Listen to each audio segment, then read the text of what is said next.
Ngasigi Pukning Warol Thoromasigi the Muxizan Nazariba number 90772822001.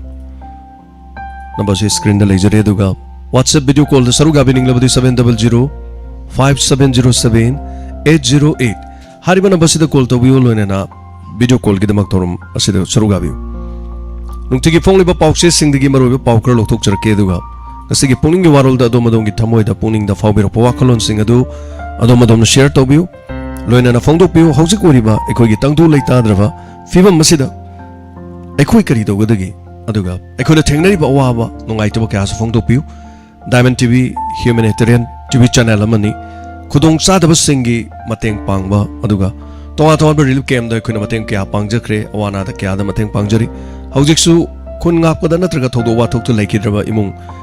manga amada khankalaga lupali sing tara pine na ba sem sare masigi da muta Australia gi team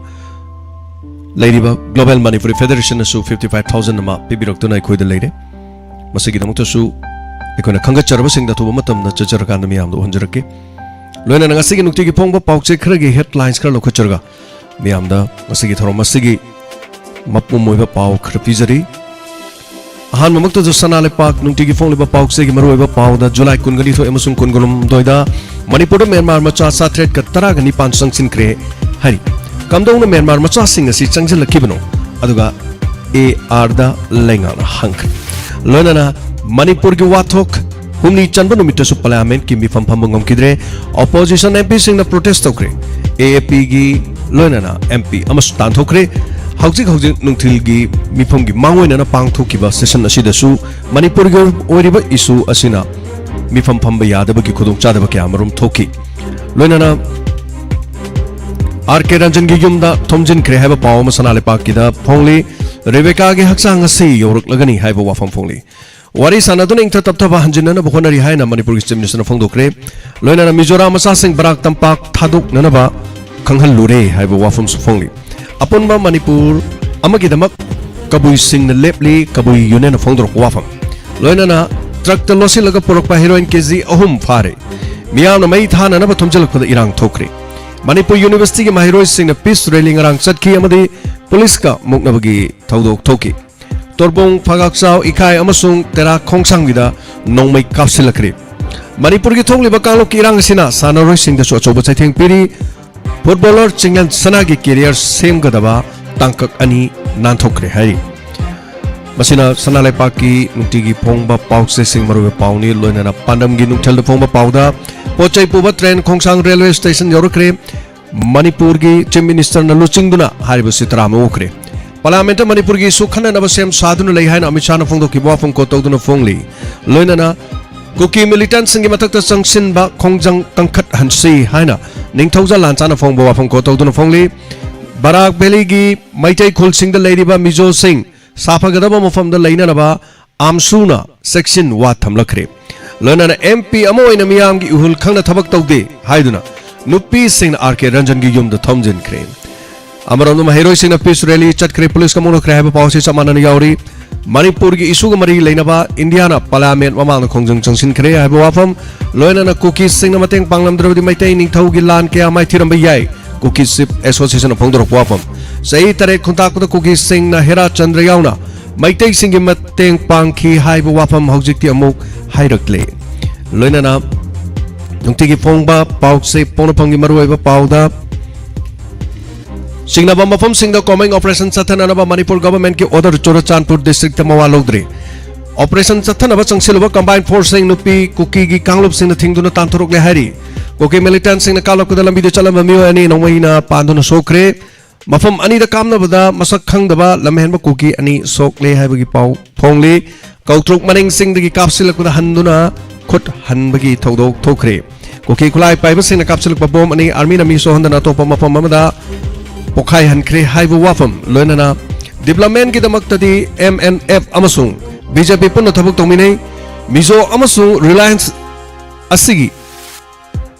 religious issue dadi satmin nade aikhoi di Z Saheb haibu wafam yes sir haibu wafam haide haina Mizoram gi chief minister Zoram Thanga na wafam asi phongdokre loina na mahang haibu wafam da Myanmar dagi refugees sing halaloi sangjafam pigani Manipur gi Mizo Chinau sing Greater Mizoram गिदमक article 3 की मतुंग इन संगसिलकदबनी हाइबा मखौ Pong ngankhre loinana Assam Barak Valley की Meitei area सिंग की मिजो सिंग सत्खिनब खंगनख्रे parliament Manipur की वाथोक नोंजो मिफम अमुकसु एजॉन तौख्रे लोइना मणिपुरी मतंग खनगदबनी हाइब अमित शाह हाइब वाफम AAP की MP संजय सिंह हाउस की सस्पेंड तौकी लाइबक्थिबा थौदोक अमदा रिलीफ कैम्प द लेरकिबा सही अनिग था तरे खक्तंगारि बिनुपी मचा अमा इमुंग मनुंग लायंग नबगी सेल लेतबदगी मपुनसी मांगख्रे अमन नुवाइतबा पावमनि लोइना गुवाहाटी दगी पोचे पुरकपा हानब ट्रेन चीफ मिनिस्टर खोंगसांग द रेलवे स्टेशन तराम नोक्रे लोइना मिजोराम दगी मैतै सिंह लेप्तना लांजेलकली हाइब वाफम सखंग दबसिंग द फाकिबा नुपी मचा अम रेस्क्यू तौख्रे लोइना नुमित निनी द म्यांमार दगी मियो चात्रेक द तरानी पान संगसिलखरे हाइब वाफम ngasi यामना मरोइबा नुक्तिगी फोंगलिबा पाउसे हुयन लान पाउगी मरोइबा पाउ ओइरि लोइना पोनो फमदगी लोखचबदा मणिपुर की रेलवे अनौबा पुवारी अमा ओइना खोंगसांग द अहान पोचे पुरक ट्रेन थुंख्रे पार्लियामेंट की हुमनी सुबा नुमितसु मणिपुर की सियाउना अतोपे थौरम सिंह ओइरगान एजॉन तौख्रे हाइब वाफम चमानन फोंगली म्यांमार दगी मियो चात्रे तरानी पान संगसलखरे हाइब पाउ चमानन फोंगली बराक बेली की मैतै एरिया द लेइबा मिजो सिंह अथु मतम द चतखिनब खंगन क्रे हाइब पाउ सिसु यावरी लेलोंग सजिंग थोंग मनाकती हेरोइन केजी खरा अमगा खरा हेनबगी फागत पंगम क्रे हाइब पाउ यावरी curfew लौथोक्त्रबदी public curfew लौथोकगनी HYBE वाफम अमसु लाकली लोइनाना अथौबसिंग मफम the इसै ngamnaba लानफम से कटक्रे ngasi फावबा हनबा लेतना संगसिन किनि हाइब लांचागी वाफम इम्फाल खुदकी ओइनि चाउ ngrang थोक्रे हाइब इम्फाल की तोंगा तोंगान मफम सिंग द लेप्तना सुखिबा नोंगना इसिंग साउक्सलपगी वाफम खुदकी ओइबि चाउ थोक्रे हाइब वाफम यावरी कुकी खुलाई पाइबसिंग न सिक्युरिटी पोस्ट असु नोमैगी लांदा सथरख्रे सिक्युरिटी फोर्स न चोरचानपुर द ऑपरेशन संगलुबदा नुफिसिंग न तक्थोरख्रे हाइब वाफम सिना यामनो मरुइबा पाउ ओइना यावरी ngasi पिजरिबा पाउ सिंग ngasi मपुम ओइबा पाउ दोना खंबिनिंग बा यावरबसु ngasi सरुक याबिरिबा सिंग न निंगसिंग बिरो लोइना हारिबा पाउ सिंग ngasi मयाम द पिजगे दुगा दो मदोंगी थमोइदा करि फाउबिबगे हाउसिंग ओरिबा मणिपुर की सिचुएशन सिदा अदोमना फाउबिनिबा वखलोन सिंग शेयर तौदुना फोंगदोपियु अखोगी नंबर 9077 282001 हांगदोक चरे नंबर सिदा अदोमना कॉल तौबिदुना अदोंगी पुंगनिंगी ओइबा वारोल वाफम सिंग फोंगदोपियु सोशल मीडिया दा ngaranggi oiba tonga tongan ba wafam sing da hijaba dare aran ba pauma akhoi gi ngarang santoroki paw simasini maitei masa sing na akhoi gi kuki gi miyo yama lambi da thang na thilaga hat khre haiba yamna aran ba paw makhak ngarang sandorokli ba paw sina miyam da chamam na ki aduga mapan da leba mi sing na su tabada हेक मैतै सिंग ना सिगुम्बा फत्तबा थबक्सी तौई हाइबसे हाइनबगी मोंग न मचाकता अदना मयाम सु उबिरंगनी सिगुम्बा सिदी तौहैदबा अदुगा समाइना हाइरकलिबा सिगुम्बा post थागलिबा मिसि फोगद फारगा चिराक पीबा याबा अदुगा पीरिबा सिगी साइट लाइबसी चेन कुकी मिजो जोमी बिंग सिन कुकी गा हाइबा सिगी सिदनी मान पिरकलिबसी ए कुकी जो ट्रैवल फ्रॉम सिमफम सिदगी हमर खाला विलिन was killed on his way to Kerala. During his last phone call, with his wife, he mentioned that he was surrounded by Maitei men sing na koisil laga thami thang na mabu apunsi mangadori hai na dorga aran ba asuma paw makhak santoraki aduga ngasai hairiba Emmanuel hamar hairiba mi sidi madi kadi toroga sikibano hairagadi madi tasengna police की custody दा हाई बता रहे 3 policemen सी suspend तौखरे after a Kuki man dies in custody है बा चुम न फोंग इकराई द हिंदू ब्यूरो है बा कोई पाउ से सु याम चुम न फोंग है तारे सीरीज मेतेन हाथ बनते पुलिस की कस्टडी द सीवने है तारे अन याम लोग रे हौजिक से लंबी दगा दोम तुरगा करिगुम सीतार दे सीरीज मैतेन हाथ बने गाने सुम हाइरक पगी पिबम ममा सुम अरान बा पाउसिंग हाइब तारे मसी तौहैदब थबकने हाइब तारे अद ईश्वर से लोई निंगनरी बनी अदु ईश्वर ने यारोइदोब मीनि यारोइदोब खै चिन्थिबे थबकसे याम तौबिरोइदमने हाइ तारे अद सिगमा अरान बसिंग से थोक थोक फारगा तौबिगदबनी अखोरोमदगी ओरसु मोइरोमदोरसु अरान बसिंग सिदी लालदी लाले हाइ तारे अदु मयाम करी फाउबी वाफम सिदा दुगा मयाम फाउबी वाखलोन सिंग दो शेयर तौबियो अदुगा कॉल तौबियो फोन तौबियो अदोमना अदोंगी पुनिंगी वारोल लोइनाना mayam ki kol ngai jaboina nungai ba pau hai gadra naga body brings cookies maite under one roof adu whole solidarity and prayer haiba khoi thim sida hai tare mayam ubirom gani photo sida masi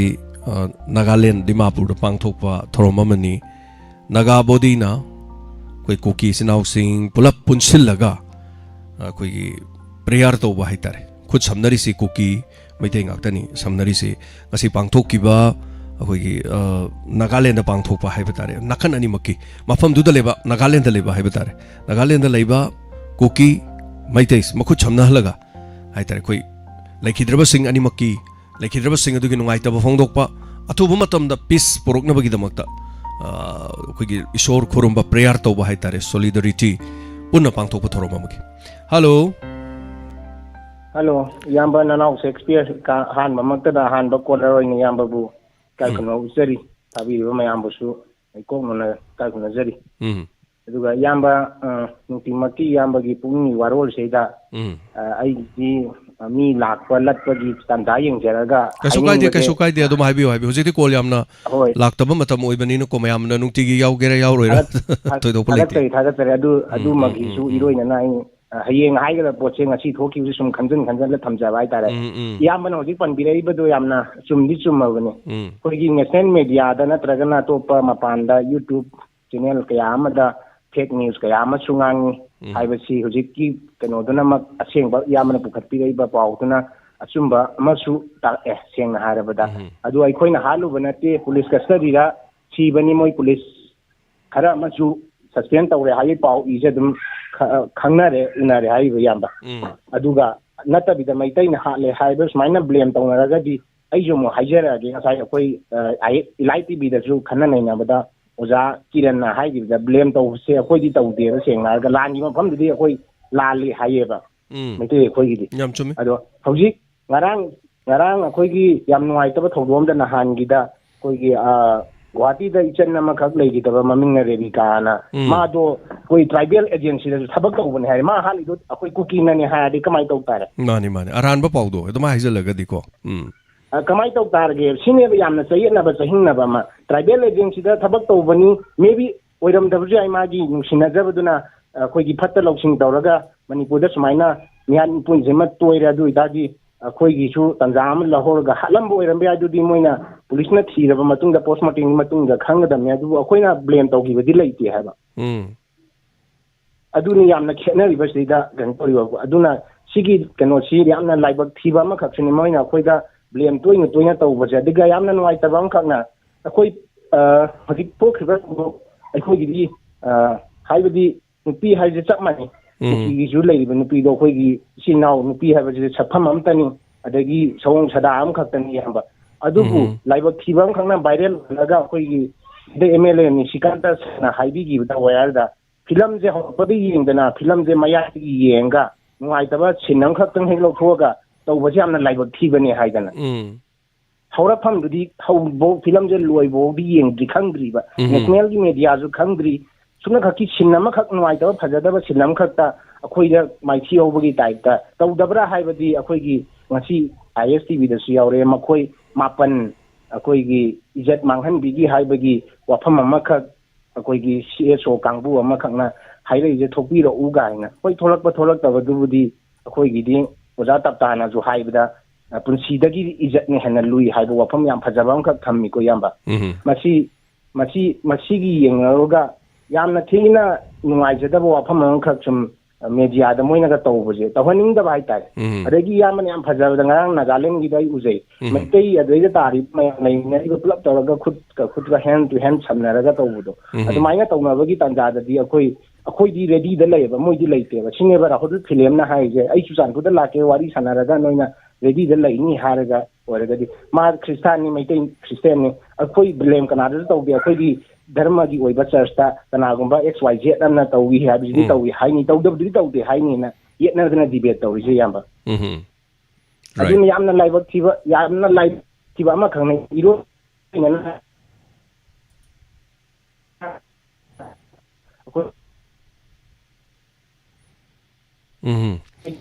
no Inok expert ki kongpam amani lengbi re dinu ani network se chap podong tawgre inok ki khonjel tajabada ko tabiribra inok yamba tabiraba oh tajare habi hoi adu hojiki tawriba sidida takseng na arabada achumaranje thidopina na ba parliament da sukana pukhana agent dana agent dana tawbagi sum ujayeba haibadi parliament da sarang na ba kano sim khak akoi gi mafam khangdaba kamai tawra solve tawsi haibaje khana dabida opposition daina ukhala pas daina thaido sum bujeng ha agent tawbje toina sum ai sai da ye jeram neba aduna taw masi yamna laibak thibam khangin loisanna je haidadi akoi gi makhoi da gi ju ai mamang da miyam kuduna thamna da wari sanabam changeba wari sanadana akoi di sumsan thana roi hairaga angangi tongge mahin da samu dilhallo haibudi sumoi oira roi ba yam chumbo pamni puba thangbo ngomoi do mi gi su yaba line su yaba haibudu tawdabida aningba amagi makhada khak makhoi gi demand khak tawle redi kadai digi yaroni ko ngasai chume utong ohobada lit pai do habiu makha aduga yamna laibak thibada hauji july da moregi akoi gi aitana tagana susanpuda july thakda mi chatlet ka tarani pan changjal na khangjine ba masi kana ge ya ba yaw thajal leino asam rifle da moi bu thado ko na akoi gi state government na ga hai gi ba hai ba do na te ba koina pamjari gi directly action tawraga moi bu mafam am da halangi ba hauji yamna ter cheng na ba da july thada chatlet ka train pan changi hai di atai mamang da kam changa am ga ni sine ba yamna ter cheng na ri jam thina chumi aduna tawriba maikay amada akoi hujiki thogdok tuna tawraga imai bhena ju maikay amada chat khidobagi maikay amada uhanbagi figam ja koi thogdok tu bi noaite amuhana ju pallaroi chi madugi do koi tha ani gi mamang gi thokhraba thogdok ni kana gumbamna politics ki khudong jana ba lawraga madu viral oraga khulai oina season bani just thokra da chena ba moi khra du ju koi gi logi matuna dandi phangba dudi phangani yaragadi maduju phangba na ta phangdaba dudi lona lecture aga da ni thokhrabani na yamna thohaning da thogdo ama khakneba thoki dabra de ko ji thoya duna madu thamjanlaga hauji ti khwai madoina luriba tanpham ama di akoi punna lemi na raga lan je mayon chumna tatpachineba mayon mun ma de thai gi dai tawbo mo khak ubo phangjaba je sima khak yam nuai je da aduga aroi ba poi nam khak da ang je koi gi lan gi keno sei ta kui cha da ya de adegi thak da ya de lan tawra ju aduna khongsang gi railway station da boki train lu cha na thang na ba ti lo cha adegi koi gi paper newspaper ge na ba spolam sing pulak pa train ma yaw khra hai ba jidai da ko honorable minister Biren sir tangan bidana duga national media da lo yaw re masjid akoi gi minister Biren sir gi kano da north east yamna Biren sir bu no to na hai na to thok wa hang du ba kum phajna piram de oi na noksalam ne hai ba gi north east ta koi minister si yamna handana yeng ba pongam da ngang na simak ti lai ba ki ni minister na ki na khai do ga phai tawraga mana chumba do hai ba kai kai da ran khalle dubu chendana thaido khraga sumaina ma khak lak pa che koi khudima ki yamna lai ba thiba thogdo am khak su ohele sina duna sidang ai thamjage yam ta ga chani thank you tagachari Shakespeare habirokpa wafam se chumi hai de dia de hoi ko no mo ki kharaga phongdo pa kesu kai de Shakespeare korcham lakta bani na hai batare hojik sigu mo matam da khana si or wa haina se de khoi mi dum leite tabi na leite chumi aduga koi gi lengjen mana da ba hai gadra kari hai do no mathok chen ba hai gadra aduga tawdu badi yaroi hai da badi yaroi sum nan gai di ara bara pa da lak badi mamai thang da dum gyoksalak ta na dum ai gi so soro dum thunga kanew lan ki bagi wanate thengnari bafam sidi ngasai manipur gi oiba apun bagi oiba haibani punna nungsi sana na lemina bagi wakalon du natabada atoporom da sum chalama dagi sum hat porom na tupla du mamai thang pumul mut kinew hello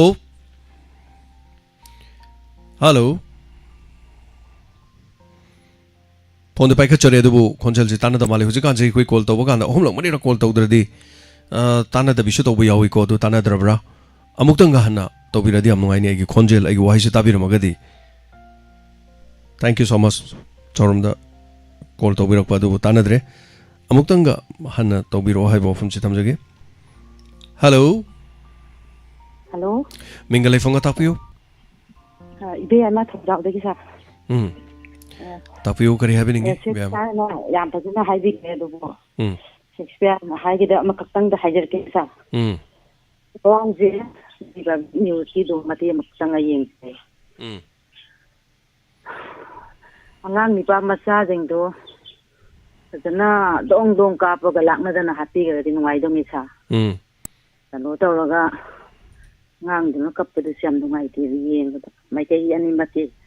nakala ni makiloy na toong bani adubu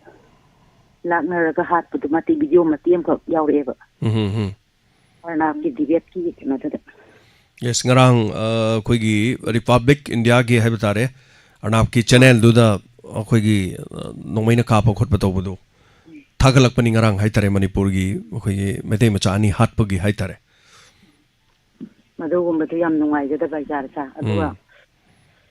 Myanmar dagi apoi Myanmar da so koi handa ki irang ji da mai tai gara budi dum chen jin gere go sa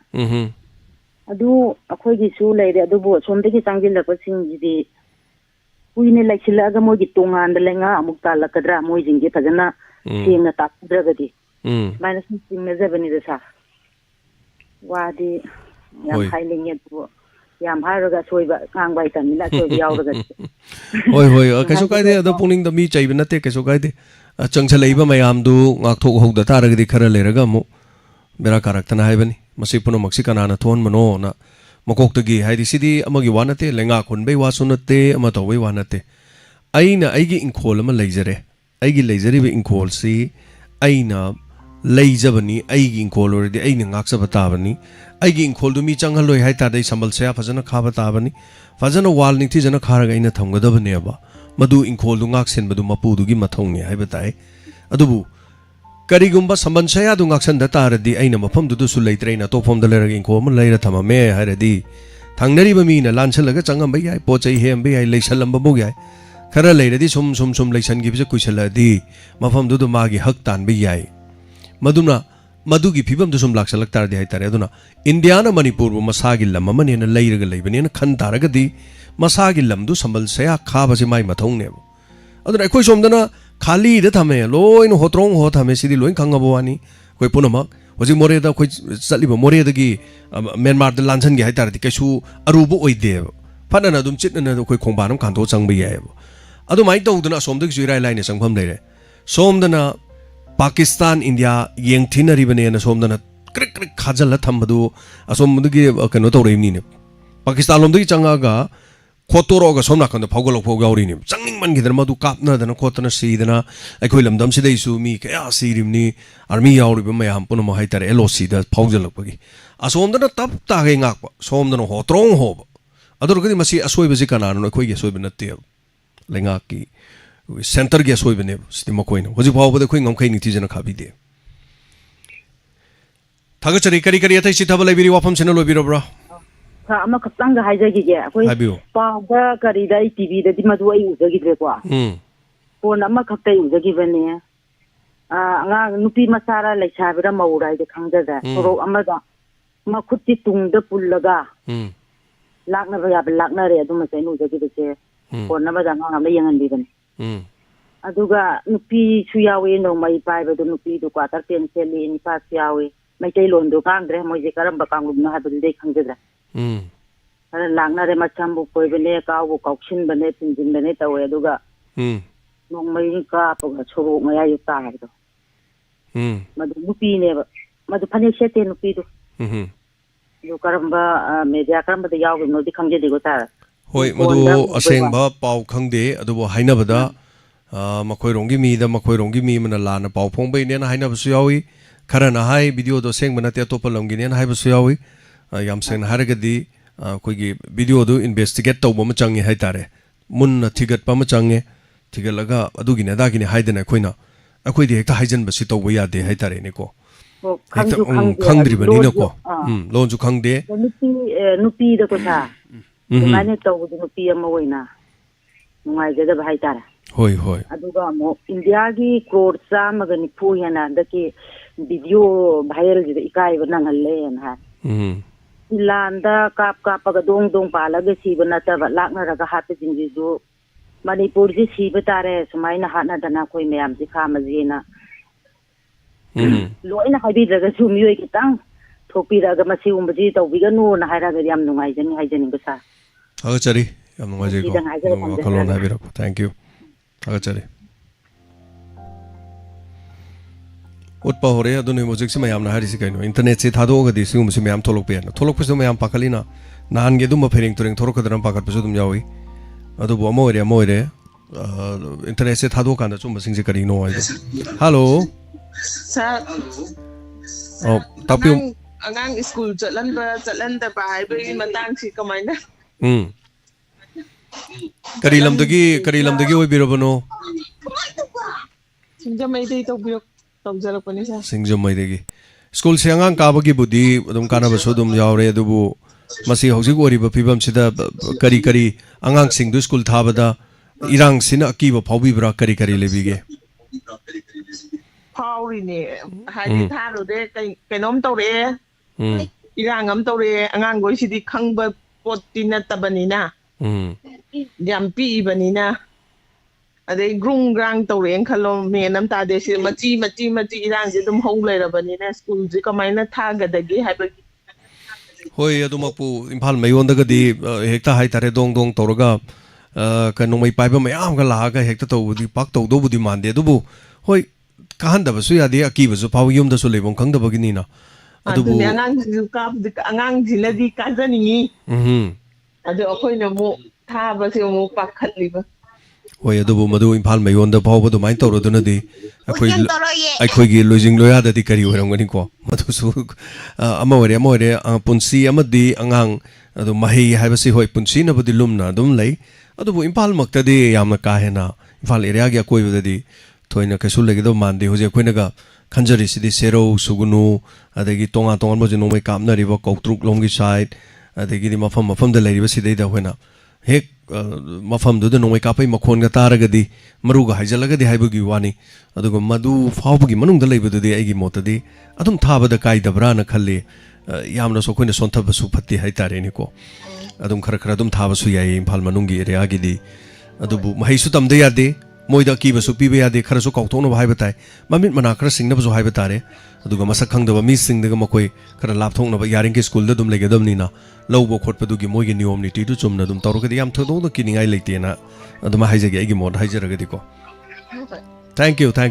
so much for the calling thagachari yam no hai je tawro masi saruga bi basi gi dama phone do piu Gilbert call to piu adong isu Pukning gi Warol da call to gi chang yam na so le phongdokpagi chang yamna sole adu thoromasi is kom da yengbiri bopom namak saruga biro phongdokpi odom su koi mi ngangum se mi chaigum se ngangu ba chairu bai kai doru doino ngangning ba chaining magi di hai tare ni ko koi jo koi tokjari thabak sigi tungda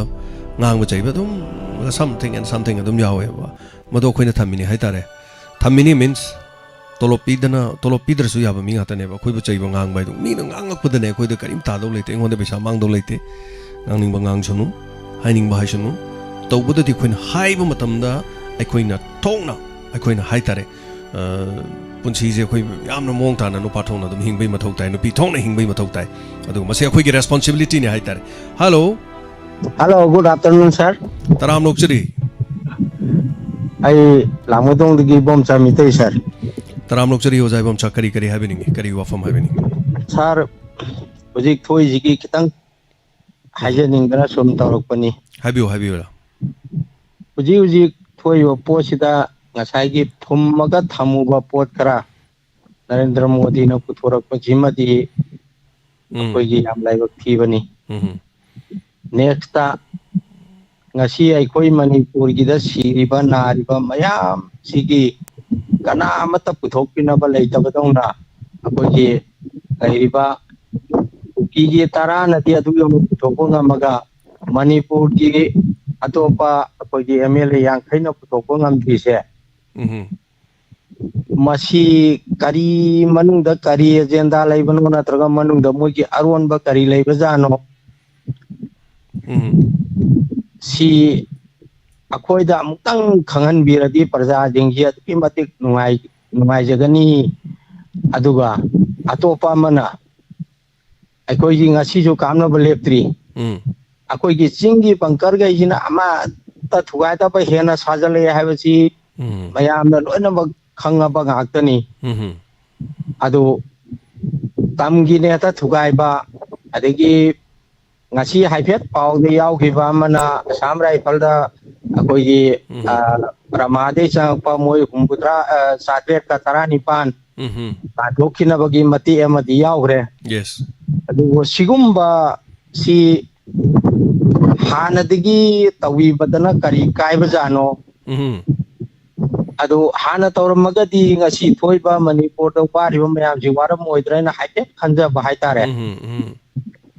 sigi sumaina sum tawdana moina sum loksandana sum tawragadi akoi jibu karino tungda orakado phibamna karino manipur ji kari orakani adagi sengna habada manipur gi ngasi koi gi oda taptana ju isai da ju thabiriba masi acheng banga kani adu magi mathakta ka FIR taliba aduna masi akoi gi wakhalon da di masi yam nungai jade sengna harakanda ngasi bauda kuki gi tawriba kuki na tawgiba mayam sina amata puthoktraga ngasi kanoda rai sabadana jumna khaki nupi ani do akoi ju yam jackson na paw lobjarakanda moi gi rep tawgi di habatu ma ko ju tajare jumna khaki mate khara atu su nupi mayam changdana mabu moi bo dum kanbi gre ugun shidaba oram tar ga di moi adu na te thina toramba ya ba moi na tawbata kakhat khotatra tawdna madagi semi ba ngasi video da koi da gujari ba mayam jidi mi bunga semba dona semba yen semba dona semba mayam ji masi Narendra Modi si amata udam jala Amit Shah ji amata udam jala sini da koi na hajening idi masi ki video mayam ji koi metan masa moi na masi moi ki mamita su mamito ta ga su mamitu da phajana thanjala kanda yengan ba ma sangbra hai basi koi ki Manipur gi koi ki RK Ranjan mana tawham thokra sini da ma MP amoina Manipur gi mo chila talini mangon da koi masi madi tawhanjaningi adu sigi matang ida sarya na jo haidar no sigi matang ida karino taurisi haibatu makoi Manipur gi miyam gi awaba ma IPL na wariba akoi gi silina miyam na wariba makungang kannaba honabada sarai hendra honariba singchidi amata udraba jala sini da ina hajelingi je thagachari ojaibam cha hoi ojagi wakhan da phawi wakhan su dum koina su dum phawi jingna ba phawi karino hauju phawdi gem biraktraba duga sen bidraba ngapi sen bidraba asidadi koi wakhal da su haibatai adum tholok patabani marol lolok patabani ador mayamna kinarisin hairuga kari tawdagi horen phala kadra horen thingjal kadra thingjabi tawgadra namadugi pakhat pasu mayamna lei haining bakhrasu udubu ka hena koina haiba natraga su koina haiba yaba wadi jaibom chana haibiri hauzik almost 80 days yoraba mafam sida karamba matamda thingadoribano aduga hauzik fawdu July 22 kulumdoida mi chatret ka tarani panbu numinini da nomada sugamba change haibasida AR da lengang na hangangi bawafam makoina kari tawlerino haiba sidi khanghauba aronba koigi agency ne pirakpai paunu wani nomada chatret sumchanga amadi kayam yam changa mani asomdadi lan haubu do somdadi lot pa leibe ade thira kap hali asomdum leya adramni sondo moye mulon chale sondo lon chalak pade di fagi chum section dramne ade di chalu yasala roi chalu yadrabnina adum loire mayam nang asi aina pija ki ba pawde yam bajaba pawmasu haibe manaba pawda haitare Myanmar digi refugees sing halal loi changjapam bigani Manipur gi mijo chinau singna greater Mizoram gi damakta article 3 gi matungina sangsilakadabani haidana koigi makhau pong ngangi ba Mizoram gi akoigi chief minister Mizoram gi minister si Zoram Thanga haijina kaya da yomagi kanglup sibo support torngang krabano aduna makhoi halal loi gaina hairisi asomda Bharat Sarkar ni sanghan gano harini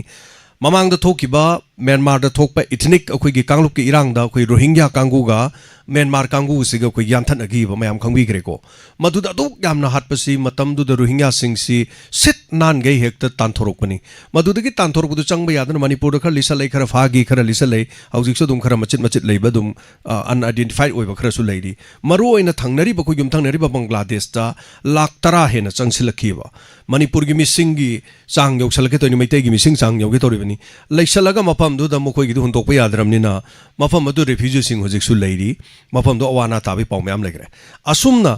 ꯑꯩꯈꯣꯏꯒꯤ ꯁꯤꯁꯨ ꯃꯣꯏꯒꯤ ꯃ꯭ꯌꯥꯟꯃꯥꯔꯔꯣꯝꯗꯒꯤ ꯆꯪꯁꯜꯂꯛꯄꯁꯤꯡꯁꯨ ꯁꯨꯃꯥꯏꯅ ꯆꯪꯉꯛꯄ ꯇꯥꯔꯗꯤ ꯀꯃꯥꯏꯅ ꯇꯧꯗꯣꯏꯅꯣ ꯍꯥꯏꯕꯅꯤ ꯇꯥꯒꯠꯆꯔꯤ ꯑꯣꯖꯥꯏꯕꯝ ꯆꯥꯒꯤ ꯋꯥꯐꯝꯗ ꯊꯝꯕꯤꯔꯤꯕ ꯋꯥꯐꯝꯁꯦ ꯑꯗꯨꯒ ꯇꯁꯦꯡꯅ ꯍꯥꯏꯔꯒꯗꯤ ꯄꯨꯝꯅꯃꯛꯁꯤꯡ ꯑꯁꯤ ꯌꯦꯡꯁꯤꯟꯒꯗꯧꯁꯤ ꯀꯅꯥꯅꯅꯣ ꯍꯥꯏꯕꯅꯤ ꯑꯗꯨꯅ ꯂꯩꯕꯥꯛꯀꯤꯁꯨ ꯑꯩꯈꯣꯏꯒꯤ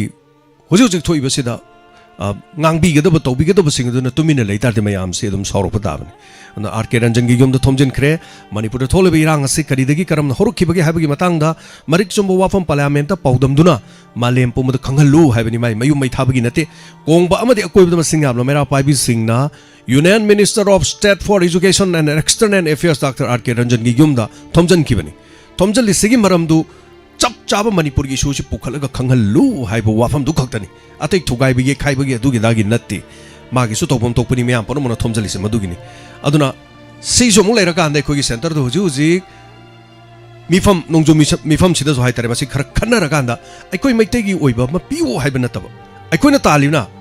ꯑꯆꯨꯝ ꯑꯔꯥꯟ ꯊꯤꯗꯣꯛꯄꯤꯌꯨ ꯗꯦꯃꯣꯀ꯭ꯔꯦꯁꯤꯒꯤ ꯃꯅꯨꯡꯗ ꯆꯠꯅꯕ ꯌꯥꯕꯁꯤꯡ ꯑꯗꯨ ꯆꯠꯅꯍꯟꯕꯤꯌꯨ ꯇꯧꯕ ꯌꯥꯕꯗꯨ ꯇꯧꯕꯤꯌꯨ ꯄꯨꯝꯅꯃꯛꯁꯤꯡ ꯑꯗꯣ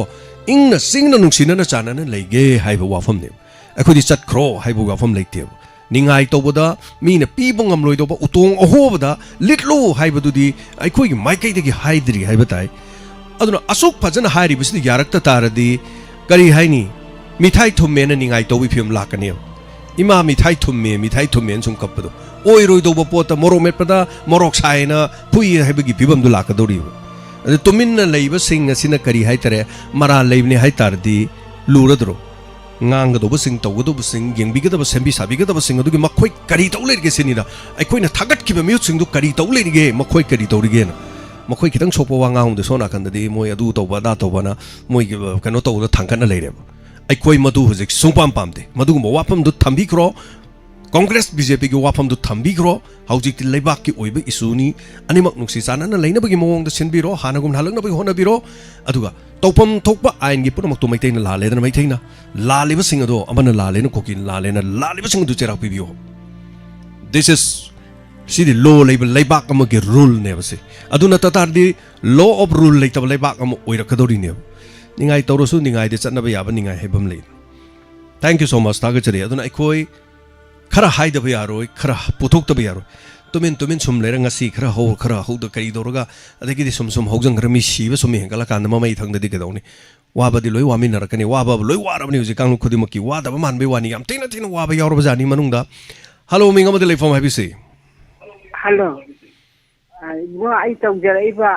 उखरम भदु समा खुरा थोंदगी खरा हांगे हाइसिदैदा तौरई जानी तौबियो केसु कायदि मा कॉल तौबै चांगसे हम वाले अदुना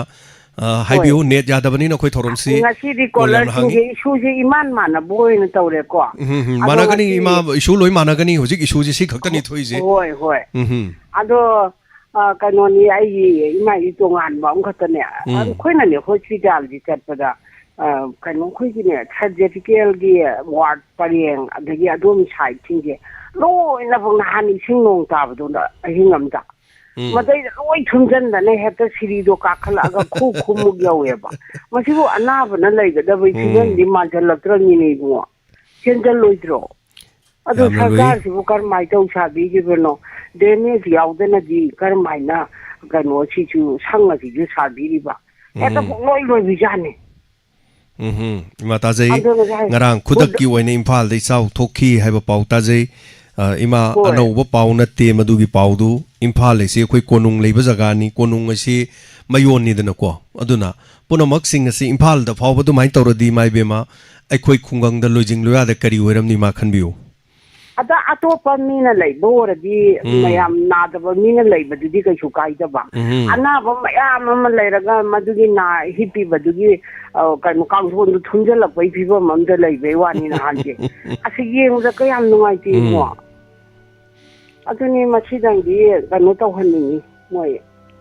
lurema adugumba ga idudi hojik makhoi de sungchang changaroi development haibadu hojik total fail aikhoi gi security total fail लाक्सलेसे आर्टिकल 355 चटनरगा लेबनी नो जे करीम द तोबंगम देव हौजिक शांति पोरकनी लेजे वारी सानाबसु लेते गानाबसु उदे नाकनम की वारी सानाबसु लेते शांति हंजले नोमनिनी गुम नोमै मखोन ताते ngarang na handagi taptai na kamna ba hore hoje mo lambi de chumna thabak chachab mi du नोमै पान खलावनी ꯀꯔꯝ ꯐꯤꯕꯝ ꯂꯩꯒꯦ ꯌꯦꯡꯕꯤꯔꯣꯕ ꯏꯃꯥ ꯈꯣꯏꯗꯤ ꯑꯗꯩꯗꯤ ꯏꯁꯤꯡ ꯈꯤꯇꯪ ꯆꯪꯕꯩ ꯋꯥꯅꯤ ꯁꯣꯝꯗꯗꯤ ꯑꯩꯈꯣꯏ ꯂꯣꯏꯖꯤꯡꯂꯨꯌꯥꯗꯗꯤ ꯂꯝꯕꯤ ꯆꯠꯄꯗ ꯅꯣꯡꯃꯩ ꯄꯥꯟꯈꯠꯂꯕꯅꯤ ꯀꯌꯥꯝ ꯂꯨꯔꯒꯦꯗꯤ ꯃꯥ ꯏꯁꯤꯡꯅ ꯊꯨꯝꯕꯗꯨꯗꯤ ꯅꯣꯡꯃꯩ ꯄꯥꯟꯗꯕꯅꯤ ꯁꯤꯃꯛꯇꯤ ꯁꯤꯍꯩꯔꯣꯏ ꯑꯗꯨꯅ ꯂꯝꯕꯤ ꯊꯣꯡꯒꯤ ꯐꯤꯕꯝ ꯃꯅꯨꯡꯗ ꯂꯩꯔꯤꯕ ꯏꯝꯐꯥꯜ ꯃꯌꯣꯜꯗ ꯐꯥꯎꯕꯗ ꯁꯤ ꯋꯦꯁ ꯄ꯭ꯔꯣꯖꯦꯛ ꯑꯗꯨꯒ ꯇꯣꯉꯥꯟ ꯇꯣꯉꯥꯟꯕꯁꯤꯡꯁꯦ ꯇꯣꯇꯦꯂꯤ ꯐꯦꯜ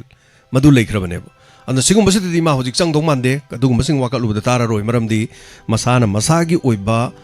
ꯐꯤꯕꯝ ꯍꯥꯏꯇꯥꯔꯦ ꯂꯩꯕꯥꯛꯀꯤ ꯑꯣꯏꯕ ꯁꯤꯆꯨꯋꯦꯁꯟꯁꯤꯗ ꯑꯌꯥꯝꯕ ꯀꯣꯛ ꯊꯥꯗ ꯂꯩꯔꯝꯒꯅꯤ ꯈꯜꯂꯦ ꯊꯥꯗꯕꯤꯌꯨ ꯇꯧꯕꯤꯌꯨ ꯁꯦꯝꯕꯤꯌꯨ ꯁꯥꯕꯤꯌꯨ ꯄꯨꯝꯅꯃꯛ ꯀꯣꯛ ꯆꯨꯡꯁꯟꯅꯕꯤꯔꯀꯥꯟꯗ ꯀꯔꯤ ꯇꯧꯁꯤꯒꯦ ꯍꯥꯏꯕ ꯈꯣꯡꯐꯝ ꯑꯃ ꯊꯥꯡꯉꯀꯥꯟꯗ ꯂꯩꯕꯥꯛ ꯃꯤꯌꯥꯝꯅ ꯍꯥꯏꯕ ꯇꯥꯔꯦ ꯃꯅꯤꯄꯨꯔꯤꯕꯨ ꯍꯧꯖꯤꯛ ꯎꯔꯤꯕꯁꯤꯡ ꯍꯥꯏꯕ ꯇꯥꯔꯦ ꯃꯅꯤꯄꯨꯔꯤ ꯄꯨꯝꯅꯃꯛꯄꯨ ꯂꯩꯕꯥꯛ ꯃꯤꯌꯥꯝꯅ ꯂꯥꯟꯅ ꯎꯔꯤꯕ ꯑꯩꯈꯣꯏ ꯃꯁꯦꯟ ꯍꯥꯏꯇꯥꯔꯦ ꯁꯤꯗꯩꯗꯤ ꯀꯅꯥꯒꯨꯝꯕꯗꯤ ꯃꯩꯇꯩ ꯅꯥꯒꯥ ꯀꯨꯀꯤ ꯈꯪꯗꯅ ꯑꯗꯨꯝ ꯍꯥꯏꯔꯤꯕꯅꯤ ꯃꯅꯤꯄꯨꯔꯒꯤ ꯏꯁꯨꯁꯤꯡꯁꯦ ꯊꯦꯝꯖꯤꯟꯕꯤꯔꯣ ꯑꯆꯨꯝ ꯑꯔꯥꯟꯁꯦ ꯄꯨꯔꯛꯄꯤꯔꯣꯅ ꯂꯥꯎꯕꯁꯨ ꯑꯗꯨꯝ ꯌꯥꯎꯔꯤꯕꯅꯤ ꯑꯗꯨꯅ ꯄꯨꯝꯅꯃꯛꯁꯤꯡ ꯑꯁꯤ ꯀꯌꯥꯝ ꯀꯨꯏꯅ ꯑꯩꯈꯣꯏ ꯈꯥꯡꯗꯨꯅ ꯂꯩꯈꯤꯒꯗꯧꯔꯤꯕꯅꯣ ꯍꯥꯏꯕ ꯋꯥꯐꯝꯁꯤꯅꯤ ꯑꯗꯨꯅ ꯊꯥꯒꯠꯆꯔꯤ ꯃꯔꯛꯇ ꯉꯁꯥꯏ ꯑꯩꯈꯣꯏꯒꯤ ꯔꯣꯕꯤꯟꯁꯟ ꯄꯤꯕꯤꯈꯤꯕ ꯅꯨꯄꯥ ꯑꯃ ꯃꯈꯣꯡꯗ ꯅꯣꯡꯃꯩꯅ ꯄꯥꯜꯂꯒ ꯍꯞꯇꯥ ꯑꯃ ꯍꯦꯟꯅ ꯂꯩꯈꯤꯕ ꯂꯣꯠꯂꯒ ꯂꯩꯔꯝꯃꯤ ꯍꯥꯏꯕ ꯅꯨꯄꯥꯗꯨ ꯏꯟꯇꯔꯚ꯭ꯌꯨ ꯂꯧꯕꯤꯕ ꯌꯥꯒꯗ꯭ꯔꯅ ꯇꯥꯛꯄꯤ ꯂꯧꯕ ꯌꯥꯏ ꯏꯟꯇꯔꯚ꯭ꯌꯨ ꯂꯧꯕ ꯌꯥꯏ ꯔꯣꯕꯤꯟꯁꯟ ꯌꯨꯝꯅ ꯀꯔꯤꯒꯨꯝꯕ ꯃꯥꯒ ꯍꯦꯟꯅ ꯈꯪꯅꯕ ꯅꯝꯕꯔꯒꯨꯝꯕ ꯂꯩꯕꯤꯕ꯭ꯔꯥ ꯑꯩꯈꯣꯏꯗ ꯄꯤꯕ ꯌꯥꯕ ꯅꯠꯇ꯭ꯔꯒ ꯂꯩꯇ꯭ꯔꯒꯁꯨ ꯅꯨꯡꯇꯤꯒꯤ ꯐꯥꯎꯕ ꯄꯥꯎꯆꯦꯁꯤꯡꯅꯗꯤ ꯃꯥꯒꯤ ꯋꯥꯔꯤꯗꯨꯒꯤ ꯃꯔꯝꯗ ꯐꯖꯅ ꯁꯤꯠ ꯅꯥꯟꯅ ꯇꯧꯈ꯭ꯔꯕꯅꯤꯅ ꯑꯩꯈꯣꯏꯅ ꯃꯥꯕꯨ ꯎꯅꯗꯕꯅꯤ ꯍꯥꯏꯕ ꯇꯥꯏ ꯑꯗꯣ ꯀꯔꯤꯒꯨꯝꯕ ꯃꯥꯒꯤ ꯃꯔꯤ ꯃꯈꯣꯡ ꯈꯪꯕ ꯂꯩꯔꯗꯤ ꯑꯩꯈꯣꯏꯗ ꯑꯗꯨꯝ ꯄꯤꯕꯤꯔꯛꯎ ꯍꯥꯏꯖꯒꯦ ꯍꯜꯂꯣ ꯍꯜꯂꯣ ꯃꯤꯡ ꯑꯃꯗꯤ ꯂꯩꯐꯝ ꯍꯥꯏꯕꯤꯁꯤ ꯂꯣꯛꯂꯥꯕꯨꯡꯗꯒꯤ ꯃꯃꯥ ꯄꯦꯝꯃꯤꯂꯥ ꯇꯥꯛꯄꯤꯌꯨ ꯀꯔꯤ ꯋꯥꯐꯝ ꯍꯥꯏꯕꯤꯅꯤꯡꯉꯤ ꯀꯨꯏꯔꯦ ꯗꯥꯏꯃꯟꯁꯦ ꯎꯅꯗꯕ ꯈꯥꯡꯕ ꯉꯝꯗ꯭ꯔꯦ ꯑꯩꯈꯣꯏ ꯍꯧꯖꯤꯛꯇꯤ ꯀꯗꯥꯏꯋꯥꯏꯗ ꯗꯥꯏꯃꯟꯁꯤ ꯌꯦꯡꯕꯤꯒꯦ ꯇꯥꯕꯤꯒꯦ ꯇꯥꯗ꯭ꯔꯦ ꯀꯩꯝꯇ ꯑꯩꯈꯣꯏ ꯏꯁꯩ ꯁꯛꯅꯁꯤ ꯏꯁꯩ ꯈꯟꯕꯒꯤꯗꯨꯗꯗꯤ ꯑꯣꯂꯦꯟꯗ ꯈꯔ ꯈꯜꯂꯤꯌే ꯑꯣꯀꯦ ꯌꯦꯡꯁꯨ ꯌꯦꯡꯗ꯭ꯔꯕꯅꯤꯅ ꯑꯗꯨꯝ ꯕ꯭ꯂꯥꯏꯟꯗ ꯑꯗꯨꯝ ꯇꯧꯔꯦ ꯄꯥꯟꯕꯒꯤ ꯇꯧꯔꯤ ꯑꯗꯨꯕꯨ ꯀꯩꯔꯣꯜ ꯂꯩꯀꯥꯏ ꯑꯗꯥꯏꯗ ꯀꯔꯤꯒꯨꯝꯕ ꯑꯥꯏꯁꯀꯣꯝ ꯀꯣꯠ ꯄꯤꯅꯤꯡꯕ ꯂꯩꯔꯗꯤꯅꯦ ꯅꯝꯕꯔꯗꯨ ꯑꯗꯨꯝ ꯊꯥꯕꯤꯔꯛꯄ ꯑꯩꯈꯣꯏꯅ ꯑꯥꯏꯁꯀꯣꯝ ꯑꯣꯐꯤꯁꯇ ꯊꯥꯈ꯭ꯔꯀꯥꯟꯗ ꯑꯗꯨꯝ ꯀꯣꯠꯍꯟꯕꯁꯨ ꯌꯥꯏꯀꯣ ꯏꯆꯥ ꯅꯨꯄꯥꯒꯅꯦ ꯀꯩꯅꯣ ꯇꯧꯔꯒ ꯑꯩꯈꯣꯏ ꯑꯥꯏꯁ ꯄꯤꯕꯤꯅꯦꯕ ꯏꯆꯥ ꯅꯨꯄꯥꯒ ꯇꯧꯔꯒ ꯑꯗꯨꯝ ꯍꯥꯏꯔꯛꯀꯦ ꯐꯥꯗ okay kaisu kai balik te adum ado yumda adum network amani adum thambiba kaisu kai de ai koi ki thorom sisu yengna bagi hai tare ko okay ado kari kari haibi ningi hojik thoi ba thodo wathok sida awana kamai to birige kamai khang birige kamai na kero le kai gi akoi gi di hanna suna ba tawdre dingi tawriye dingi na tawri akoi gi na ka na ha tori adagi pinya tamya dana tawnari mayam irang mayam sida ne kitang halladi phadawni han banai na de karamai tawda hindoi mo khangde right yan ta ba yam wa le mate khoju aduna ne irang je thaba nai da daw mandre adoi bungo khoji mama hoi khang ba wari secretary ai ju ya da ni na ne tum ba ju ya de khoi ne na ngau sa to ai koi ju inspector te ai sanadrabanina tolom to phangdre hai tare tolop se inspector te ai na pibane ba ko yamna wana ringai marak sida nungai ba wahi khara hai tare mi ko ba mai manik sing biramnina inspector te ai hari ba tangkak sina ai koi da sel pibane mana tolop pibane koi loina mak sta me am se thorom sina ade koi tha hum suro ka dore inspector te ai sanada ba dun koi lupa mo lakte staff sing koi yam wai koi so hai ba tare mayam na ngau ngau law go mai koi sing ngau ngau lawi ibungona haire na hana so aduna ne amuke na sunu ngai ta ba de mama hoi da so muke na sunu wa ba hai tare ne hoi aduga akui gi sida iran la me kai no che na la idam phatta bani na idam la phatta bani na ka ni ge dum lai ta bani ba mani na la dana di da khara man khara law ba khara da di kai suma kai no taw ha ba koi sana na la be no tang so ro position thum ni do ya ma taw la ini ha ba chumi kalam kanda loi doi no khangre iran se aduga topi to honinge cha nge gyan ta de gyan ta na de aduna ne smai taw je mutta je thokidri yam wale sumani mama tapiri wafam se mang da faw mangudraba haiba tai sumna tholokani haiba khalude aduna corona da pi ki chai theng na mi pum khudima kwa ki bagi chahi ani leibada loibada ngairi maduna marup yawromaga marup imung manung pobang amna na ba marup kharga tek tek yawrom marup hungam dadan marup kaibena marolama marup hundabagi mi khana bana marolama khara khara puraga kholaga kaithel da sen thada jaraga macha masugi larik tamna na bagi adagi imung manungi ana yaki kharga hona jaramba singa du puru ba paisa duna thabak sudramnina somda na sendoi na pangthau da thogolakpa mi na sendoi piu lakpa na wana riba mayam nungai yai phabadi lamdom masida lairiba sarkar gi thabak tawbadi atopa akoi gi kanglu ki puruk ki mi tharaga mi lak ama makhai muktani लेहौरीदी पुन्न मसिदे मियान चासिंग थारगा लाख कुंथ्रा मरी मंगानी सिबो मनुंग फेरे फेरे फेरे हायरगा वारी सिंगसी नोंमगी सूरगा चाबा मी सिंगना ख्वाइदगी वाबनी मखोइदी नोंमै चंगब नते हानबा चंगब नते हैब अदुबु लेकाइगिनी तौदबा यादबनी हायदना खुन गाइबनेना अहिंग नुंथिल हुजिकसे सोरोकता संगिबनी करिगिदंगदा सइबा असेंग गापी सेनबीगदबसिंग अदुना मखोइगी मथौ तौरक्तबदुना मरम ओइरकांदा अखोइगी इसाइसु इवाई पुरोइबा अखोइगी खुन कंदबा यादे अखोइ सिबा नाबा यावबा यादे हायदना गाइबन इमाइबेल सिंग मखुता नोंमै पाइबा नते मैरा पाइबन फजदबा वाहि कया दगी तोंगान तोंगान वांगांग कयाना ngangbirasu saibirasu masagi ngangnana masai maramdam ngangnana bagidam ahing nungthin khaidana loina ngai pono maksing ase kayam kuina ngakidoribano kayam tawgidoribano miyoi bai base thabak ama hanjin hanjin tawba kanda tawriba thabak duda soktharakpa amade lektharakpa pamdaba maning halakpa monotonous oisalakpa gi pot leibado hiram masida hankhiba taraga thadoga yeng taradi kari haini yanadaba singna sum yanada chakhidama maithangda khoi kari tawduno khangdri thank you so much yamna luraba tanfam amani haibatai adon marak asida sigumagi thodok ase yengsin bigadaba pomnamak sing aduna thodang lobigadaba sing aduna nauna khongthang ama thangjan bidana kupna yengsin bibagi matamado yaure thengman khre almost 80 days helaba sugi numit sipawada kayam koina sumaina khangduna laiki gadorige